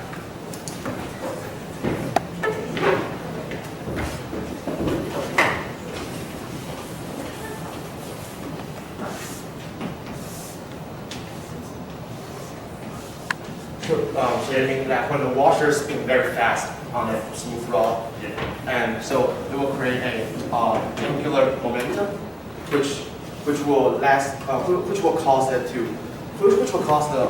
influence of the gravity less, like kind of like I don't know how to phrase it, but I mean we will have a constant turning. How about the energy translation?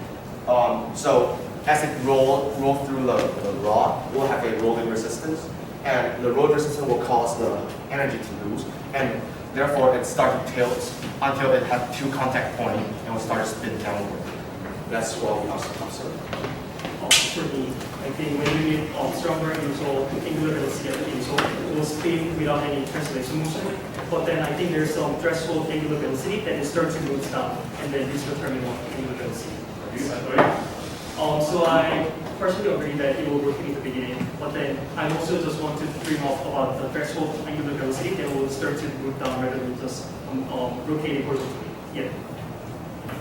I think it needs some time to receive the gravitation, or they need a non-zero initial angular velocity to slide down, or they will free fall and with oscillation and irregularity. Okay, I think we are out of time, so let's present our scores. Everybody ready?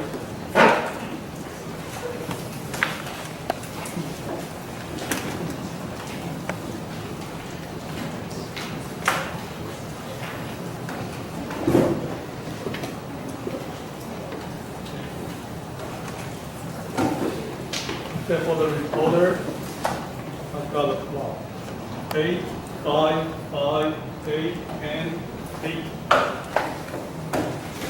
For the opponents, 8, 7, 7, 7, and 7. Finally, for the reviewer, the scores are 6, 7, 7, 6, and 5. Okay, let's conclude this fight, and let's take a 10-minute break. We'll come back at 11:55.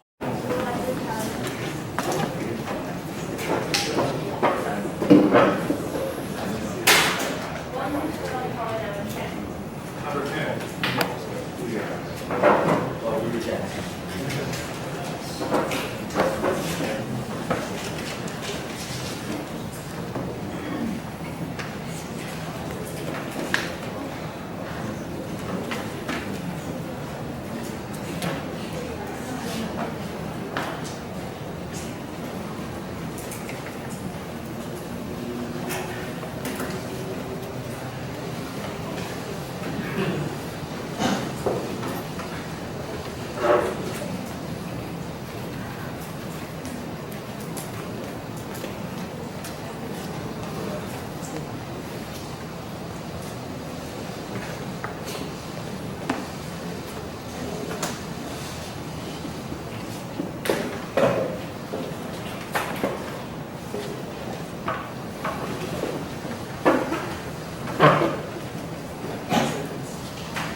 Number 7.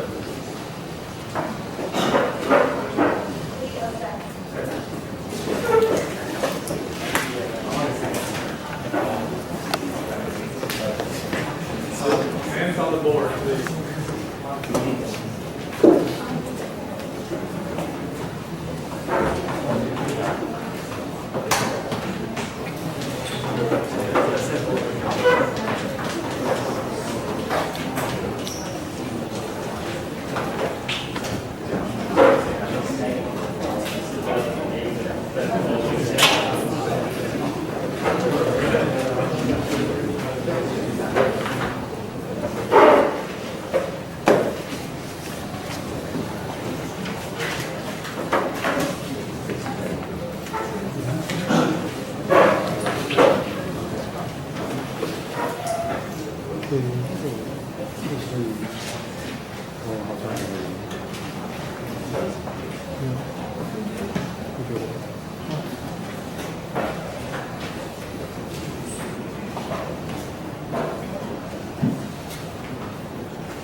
Okay, reporter, please begin your presentation.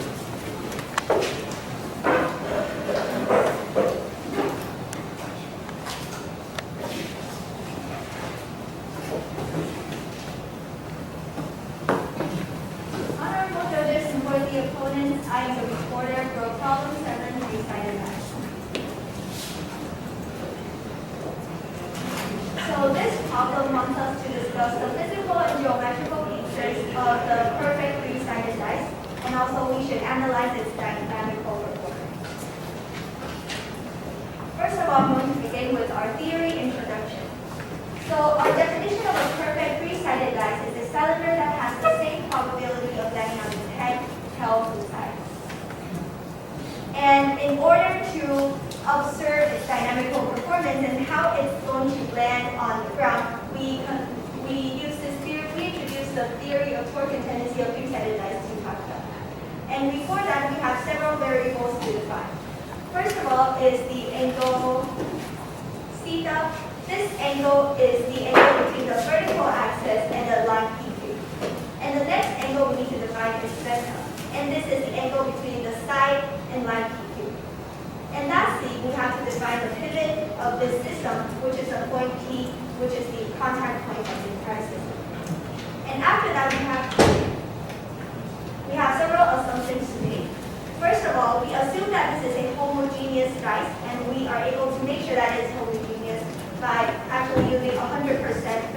the 3D modeling, and also we calculated its density, which matches the density of the material. And secondly, we also have to assume that the contact is in elastic collision, meaning that it is not going to rebound again after it contacts the ground. So after that, we can use the formula of torque to determine its landing position.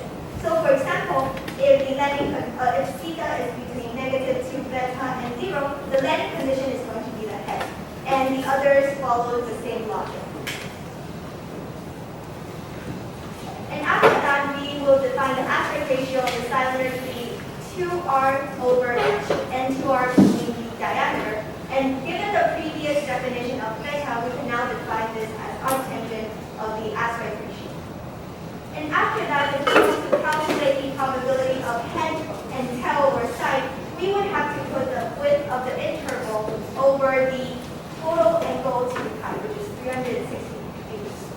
And because we want to find the perfect dice that has 1/3 probability of landing on each scenario, so we have to set this to 1/3, and we can get the value of the aspect ratio to be 2/3.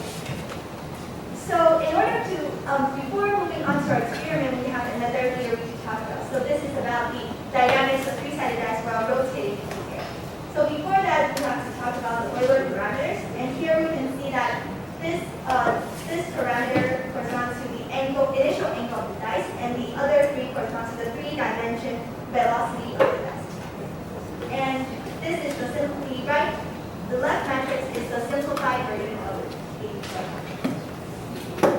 And after considering the Newton's hypothesis, coefficient of restitution, and the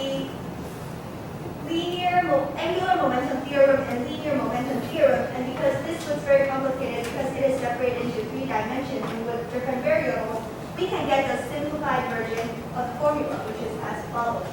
And from here, we can see the different angular velocity and angles when the dice is rotating in the air. So this is how we can analyze the dynamics of the three-sided dice. Now moving on to the experiments, results, and analysis. So here are our equipment. We have three-sided dice, and we have 10 dice for each ratio, which I'm going to talk about here soon. And we use speakers to hold the dice, and we use 3D printer to create these dice, and arrange them to make sure that dice is vertically thrown, or whatever angle we want it to be. And secondly, we also use ring stand to make sure that it is the same height every single time we conduct this experiment. And here you can see that we mark X and O's on the dice to make sure that we can differentiate between the head and the tail. So these are our experiments we conducted. So the first one I want to talk about is initialized angles with no bouncing. So in this experiment, we first used a simulator to simulate the ideal environment. Here we can see the images of the simulator, and in the simulator we can set the coefficient of restitution to 0, meaning inelastic collision. And secondly, we would set the number of spinning in the air to 0, meaning that it is not going to spin, the dice is not going to spin after we release the dice. And after that, from that, we can get a result of 1/3. And in order to further explain how this works and further prove our hypothesis, we conducted a real-life experiment of that simulation. We tried to simulate the ideal environment. So here are the 5 different ratios we used. And this is the corresponding chart for the height and diameter in the units of millimeters. And these are the decimals. So this is the demonstration video. We would release one dice every single time, and we would do 100 releases every 22.5 degrees. And we would conduct 1,600 times for every ratio because this is 16 times 100. And we would release the dice at a height of 10 centimeters in order for it to not spin or turn in the air. We want to make sure that it is perfectly simulated as the simulator. And here we would use a foam under with a plastic layer in order for it to not bounce after we drop the dice.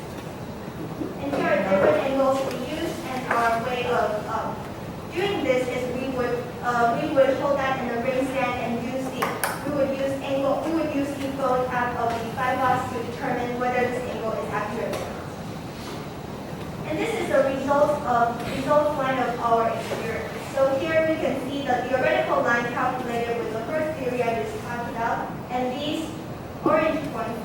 the probability of landing on its side accordingly to different ratios. And so here we can conclude that we can see that it fits pretty well with the theoretical model of our presentation. And in order to test out different parameters, we also change the center of mass of the dice to test out this variable. So here are two different dice we use in our experiment. Firstly is the center of mass elevated 0.21 mm, and the hollow part is the dark part of the dice. So the hollow part is not filled with our 3D poly material. And the other one we use is the center of mass shifted to the side by 0.25 mm. And again, the dark part is the hollow part. So this is the procedures of our experiment. And the way we conduct this is pretty similar to the previous one. And we would change the angle of the boutique to check what the exact result would be. So this part is the filled part, and the other one is the hollow part. So the center of mass after calculation is shifted to the side by 0.25. And this is the result part of the previous experiment. So in this we can see that here, because of the gravitational force exerted on the dice, it is going to make the dice rotate to a point where the side is going to be landing onto the surface. So here we can see that beside this point, the other parts are all having a higher probability of landing on the side. And the other one we conducted was the initialized angle with another center of mass shift. So it elevated 0.21 mm. So again, the gravitational force would want to rotate the dice to make the head of the dice to land on the ground. And hence the tail, we hypothesized that the probability of tail facing up is going to be way higher than the others. And the procedures are as the same. So the result also shows that our hypothesis is true, and this intersection is because of the lack of time for the dice to rotate completely to make its tail landing on facing the top of the And the next experiment we did was different surface material. So here we tested out different surface material of the ground and the hard table, and the other one is the floor. So here before that we measured the coefficient of restitution of these surface by dropping a ball of the same material, the dice, onto these membranes to calculate the different height to calculate the coefficient of restitution. And here are the probabilities of these two surfaces. And as we can see, there is a tendency of higher coefficient of restitution the lower the probability of the side will be. And we theorize the reason for this is because if we allow the dice to bounce at more time, it is able to choose the position with the less amount of potential energy, which is landing on its head or tail, compared to these sides. So that is why it is going to have this effect. And the last experiment we conducted was the bouncing experiment with gravitation. So here we can see that the beaker is holding the dice in the barrier of limit speed zone. And this is how we shuffle the dice, and we would do 10 dice for a throw, 500 throws for each ratio, and if the dice hits the barrier or falls off the table, then we would not consider that in charging as well. And this is the tendency chart. So from here, what we can see is that we are not able to find a specific correlation between the different ratios and the probability of side, even though there is a general trend of the higher the ratio, the higher the probability of side. And we believe this is because of the chaotic and unpredictable nature of after bouncing and the difference in initial angle, and this difference is going to lead to an unpredictable result because every minor difference is going to lead to a completely different result. Now moving on to summary and conclusion. So in an ideal situation with a homogeneous dice, the perfect ratio is √3, and we've proven this through hypothesis as well as experiment. And secondly, we tested out different characteristics, including physical characteristics like center of mass and surface material, and geometrically we tested out the ratio. And next, the larger the coefficient of restitution, the larger the probability of landing on the side. And if we allow the dice to bounce for a larger number of times, they tend to land on the position with less energy use. And lastly, if the center of the mass deviates, even if we initialize the starting angle, it doesn't yield a 1/3 probability because of the gravitational force exerted on the dice. And lastly, any minor differences in the dice initial states influence the result, and this explains the chaotic and unpredictable behavior of the mechanical system. And these are references, and thanks for listening. Okay, one minute, please, last question. Please enter the next slide.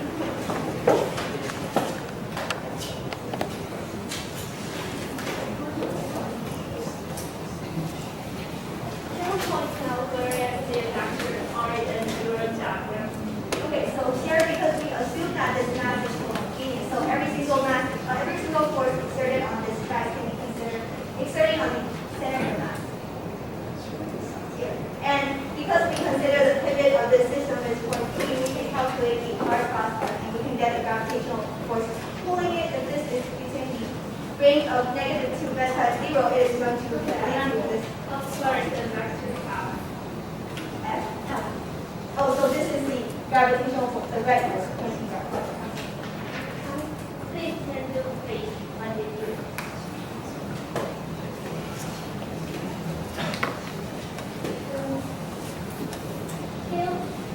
Can we explain why this not as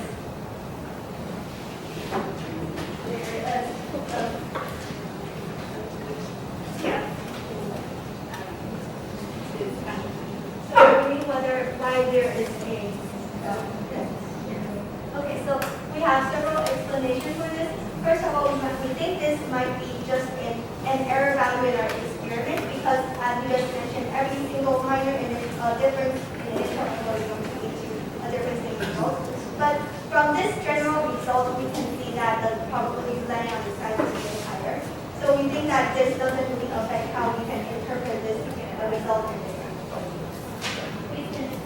33?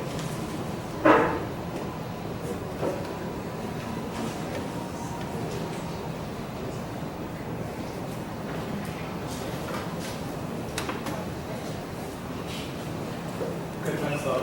You have 3 minutes to prepare your slide.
I'm going to the program of the student, resize the size.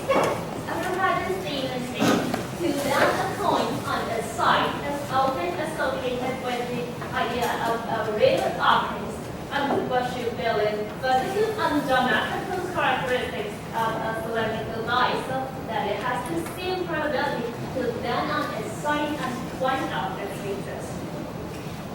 And as the overview of the reported, first, the observation can take about a trick and the intensity of precise size and landing condition about landing on head side themselves and the abstract ratio of the cylinder and the dynamics of the dice.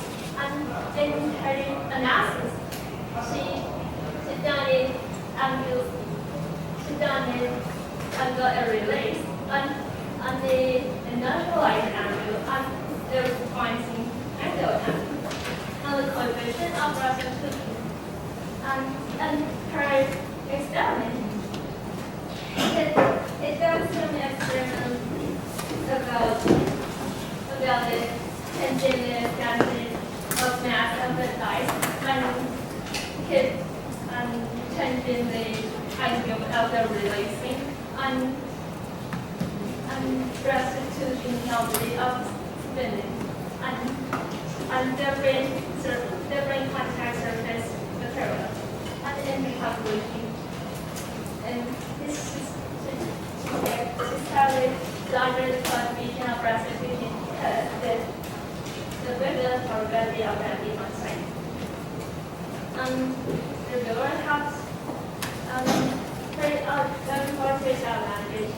which has gone in the field and experimental outlook will illustrated on the deviation between the experiment and the several experiments. And but reviewer has some appointed have some suggestions for choices. She's only quantitative analysis and now will explain the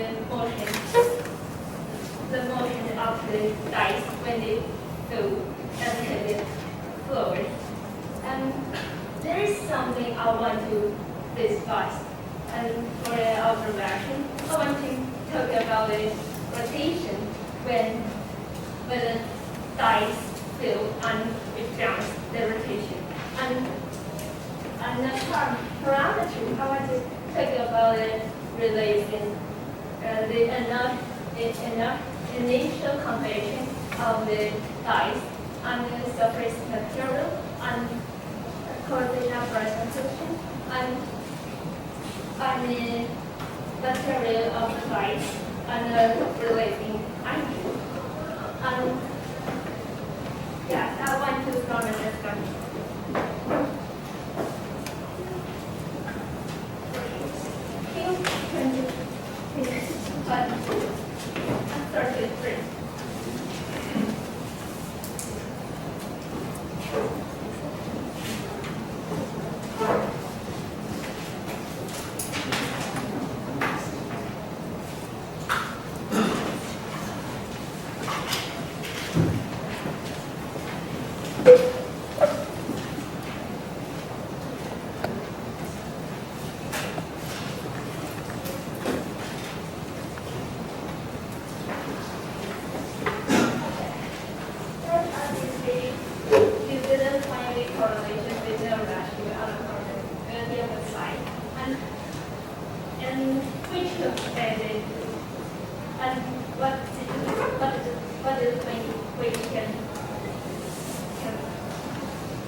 That we use the beaker to shuffle it.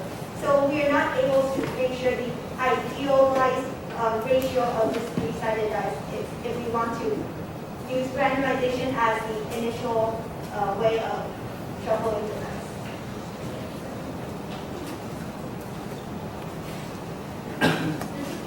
Do you think the density of the dice will influence the result? I think the density of the dice would not really influence the result because if we're able to graph out how the gravitational force influences the dice, we're able to see how it affects. That's my opinion as recorded. And do you think the releasing time would affect the result? Yes, so this is a very interesting question. So we considered about the precession of the dice when we drop the relay.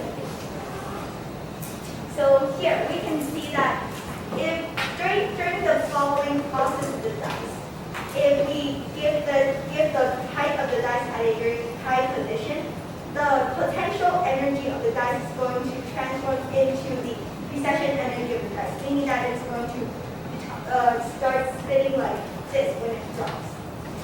So the dice would fall slowly here, but this angle, if we make the height higher, the potential energy of the dice would transform into energy for the dice section like this. And because of this, the result of that is because this angle would become larger as the height becomes higher, so it is more probable for the dice to land on its side if we increase the height of the dice. And you were answering increasing the releasing time would Make the probability of the side larger if we use the same ratio and control the other parameters larger. but if it does this direction, you think that is still larger. I think you're comparing first of all, I think we should control other factors like ratio or the air or temperature of the environment. So if we compare the same ratio of the dice and only change the releasing height of the dice, the probability would be of the side would be higher. And in which situations do you think the releasing time?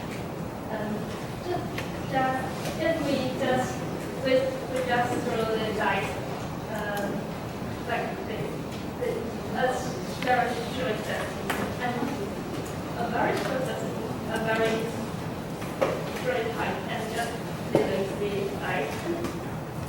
Do you think the releasing time is still affecting the result?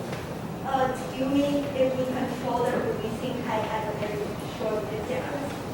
So you're not changing the releasing height. So which parameter do you want me to? If we drop the dice from a very short distance, it is the initial angle, the influence of the initial angle is going to be maximized because the time it's spent in the air and the influence of this projection or the air resistance is going to be very small. So the initial angle will be influencing the result as the first experiment we showed. Yeah. So our conclusion is the initial angle is one of the determining factor, but also during the blocking process, the precession or the bouncing part, given the very complicated formula we showed. And then the condition. If we sorry, I want to do the next question. And how do you define the real occurrence in the pharmacy? Real occurrence. Random situation. How do you define it? Okay, so the way we define it in the first part of our the first part of this presentation is that the initial angle should be evenly distributed, and this is how we are able to get an ideal ratio for the dice. Because if we randomize the situation, like put it in the beaker and then shuffle it, we're not able to make sure that every single angle would be touched upon, and the initial state of the dice rolling out is going to be evenly distributed. So our definition of randomization is that angles are evenly distributed, and that's how we can get the ideal ratio of the three-sided test, which is root 3. Please try to do a bit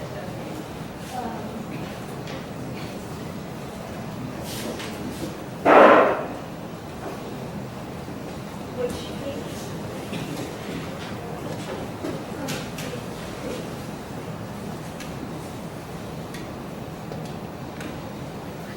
This one? This one?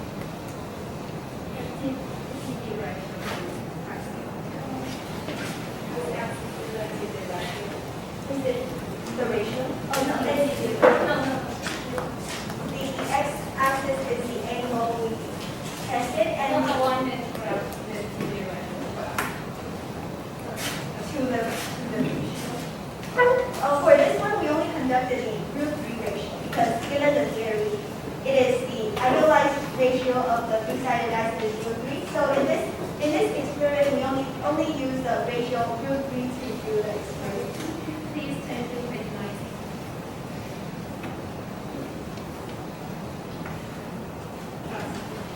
And in your zero line, if a line just cross the x-axis is 0, and there is real some probability outside. Okay, so here the ratio is 0.3, it's not 0. And we think if the ratio between the height and diameter is close to 0, there is going to be almost close to 0 probability in any of the set because it's only like 1 point. The thickness is very Close to it. But if the theory, whenever actually divided as 0, there is still has a probability of landing on site. do you mean if there is no thickness of the plane? Yes. So we think that if it is very close to 0 because it's not So as the linear relationship between that. the linear relationship between Because there is a straight line. yeah, I think we should extend the x-axis to make sure that it can, to make sure the intersection between the y-axis and the trend line. But if the ratio is very small, it's still at this correlation. So do you mean, so whether the part of the smaller ratio would still be in accordance with the theory?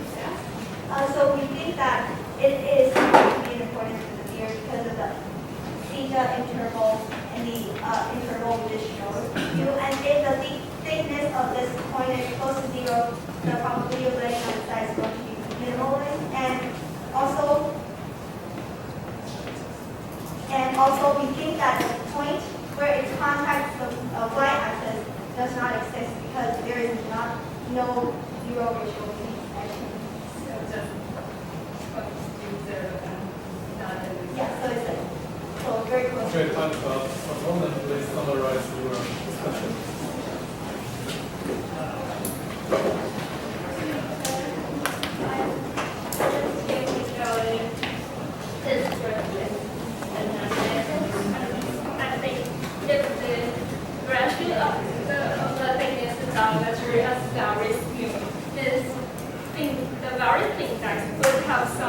Other factors like the tip over and was very smooth. It's easily to tip over. So I didn't agree with the point that it will be and their line. It might be gap when the ratio is very smooth.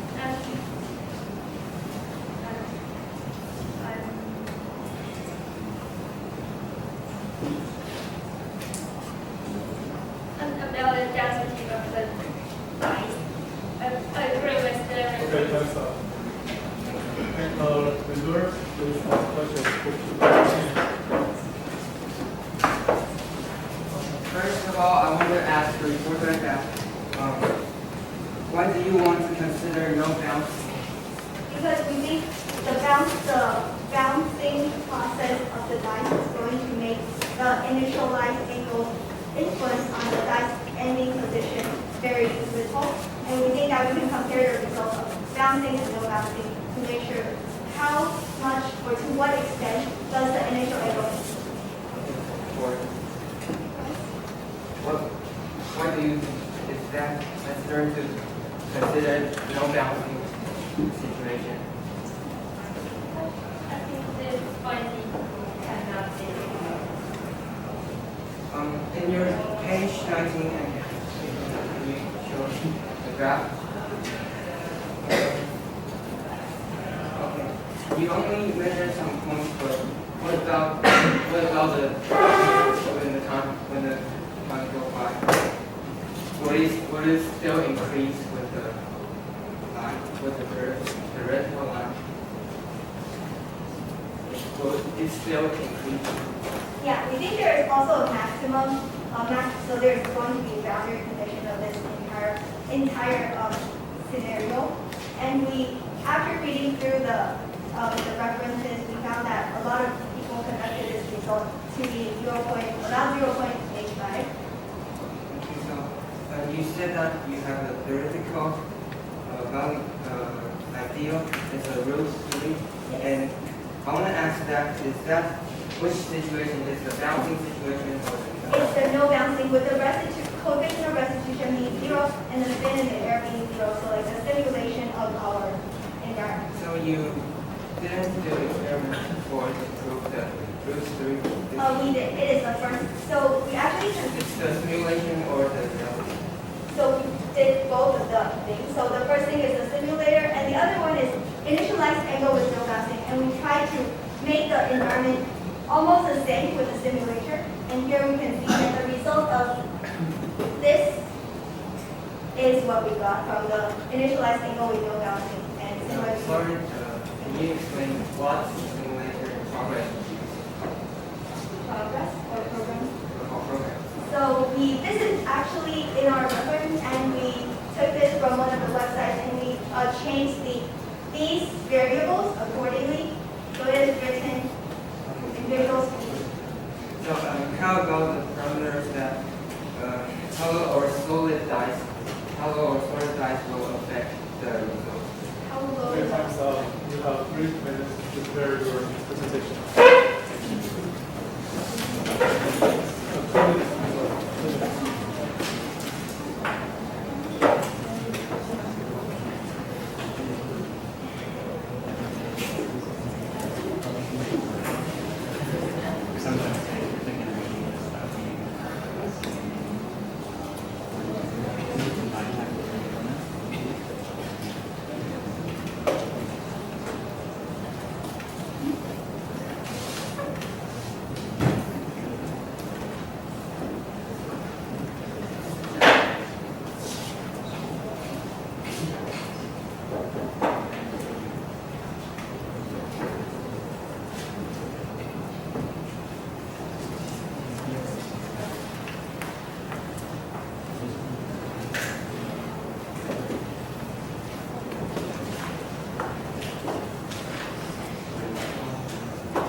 Okay, so hello everyone. I'm the reviewer today for this problem is for two rate dice. So for the problem statement, I think problem statement will have to focus on the physical and the geometric characteristic of the dominant dice. Okay. So next is the summary of the comment of the reporter. The reporter first starts at the theory. He used torque and tendency of three-sided dice and dynamics of three-sided dice. So for the variables, he used initial line, angle, and no bouncing, center of mass, and the surface material. And the randomization is non-bouncing. So for the conclusion that I get is this equation is the theoretical idea is equal to root 3.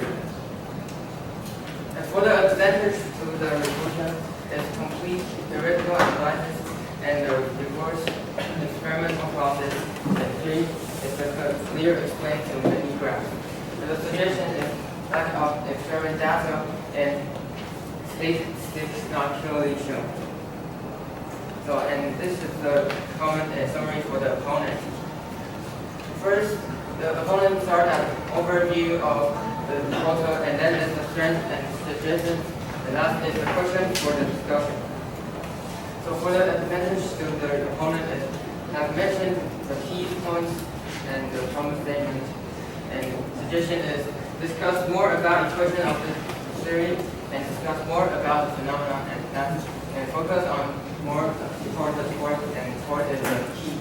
You have team trivial and technically quick questions. So here is the summary for the discussion. First question is the opponent asked that which parameters can affect the result. The reporter said that and the ratio will obviously affect the result, and I think the dice size will obviously affect the result because different dices have different touch for the surface that will affect the result. So, and the next question is density influence the result. Reporter says no, but I think that it won't affect because we can control the mass or the volume. So density is not a big question for the parameter. And the third question is, do you think the initial angle affect the result? And the reporter yes, it determines the rotation. And I think the release wave will also affect the result. So my question is, should the bounce of the dice be tracked? But I didn't ask in the discussion. For my opinion, I think every bounce means a new release. So, and the next is what is the root 3 situation?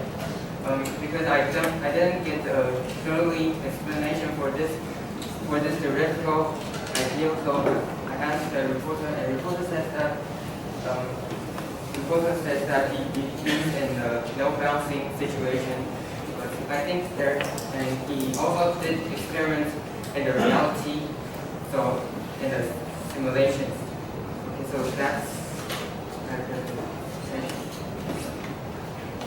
Thank you. So reporter, please conclude your report.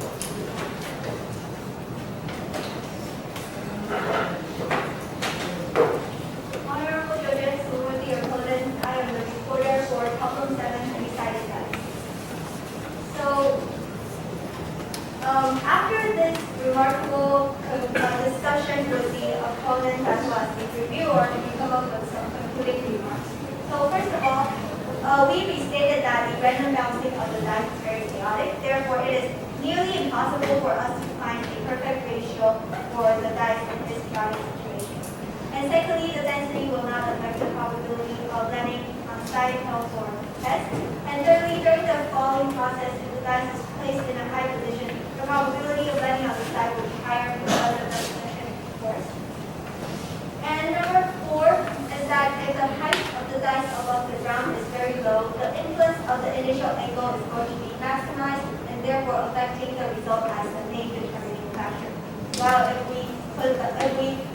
the height of the release of the dice diagram is higher, then the initial angles inputs would be minimal. And next, the initial angle should be evenly distributed to get the ideal condition for the three-sided dice according to our definition of the three-sided dice and the theory of the gravitational force. And lastly, we think that in a three-dimensional world, there is no possibility that an object is existing in a state that has no thickness, which is the question the opponent was asking with its intercept with the y-axis. So therefore, the question of this is irrelevant. And further on, if there's this subject has very small ratio, there exists a possibility to land on its side, even though it's very tiny. So we think that throughout this discussion, we talked about the mode of perception and also how when the ratio is very small, it is not going to exist in any way. Very up to Okay, thank you very much. Now, questions from the juries, anyone? Yes, I have a question for the reviewer, and comments from reviewer opponents are also welcome. Can you show us the first slide about the carbon segment? The carbon segment, maybe the first slide for you. And I think it's pretty straightforward because I just follow, the words from the segment. Yes, thank you. So you see, we are looking for the same probability to land on either side or on the end faces. And your experiment data show the condition where the probability will be the same for two ends on the side. Yes, we actually have statistics for that, and we didn't show it in the PowerPoint because it is quite a lot. So here. So here we can see that with the initialized angle with no bouncing, these two are pretty similar, and it only gets very close to 3 of the probability being the same when the idealized ratio of the dice is shown. Okay. So why didn't you show this in your report? Because we're waiting for the opponent to ask us, and we actually have a lot more. But it's, yeah. Okay, thank you. Any comments from either reviewer or opponent? Okay, thank you. I think that she has to put it in the presentation because I think that will be clearly to explain that what problem statement wants us to do, not just preparing for the opponent. Okay. The coordinability or the side is related to analysis tasks.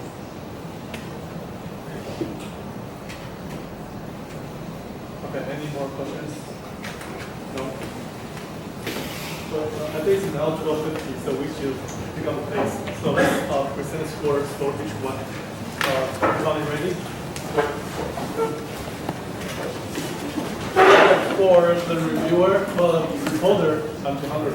For reporter, I got a 7, 6, 6, 7, and 5.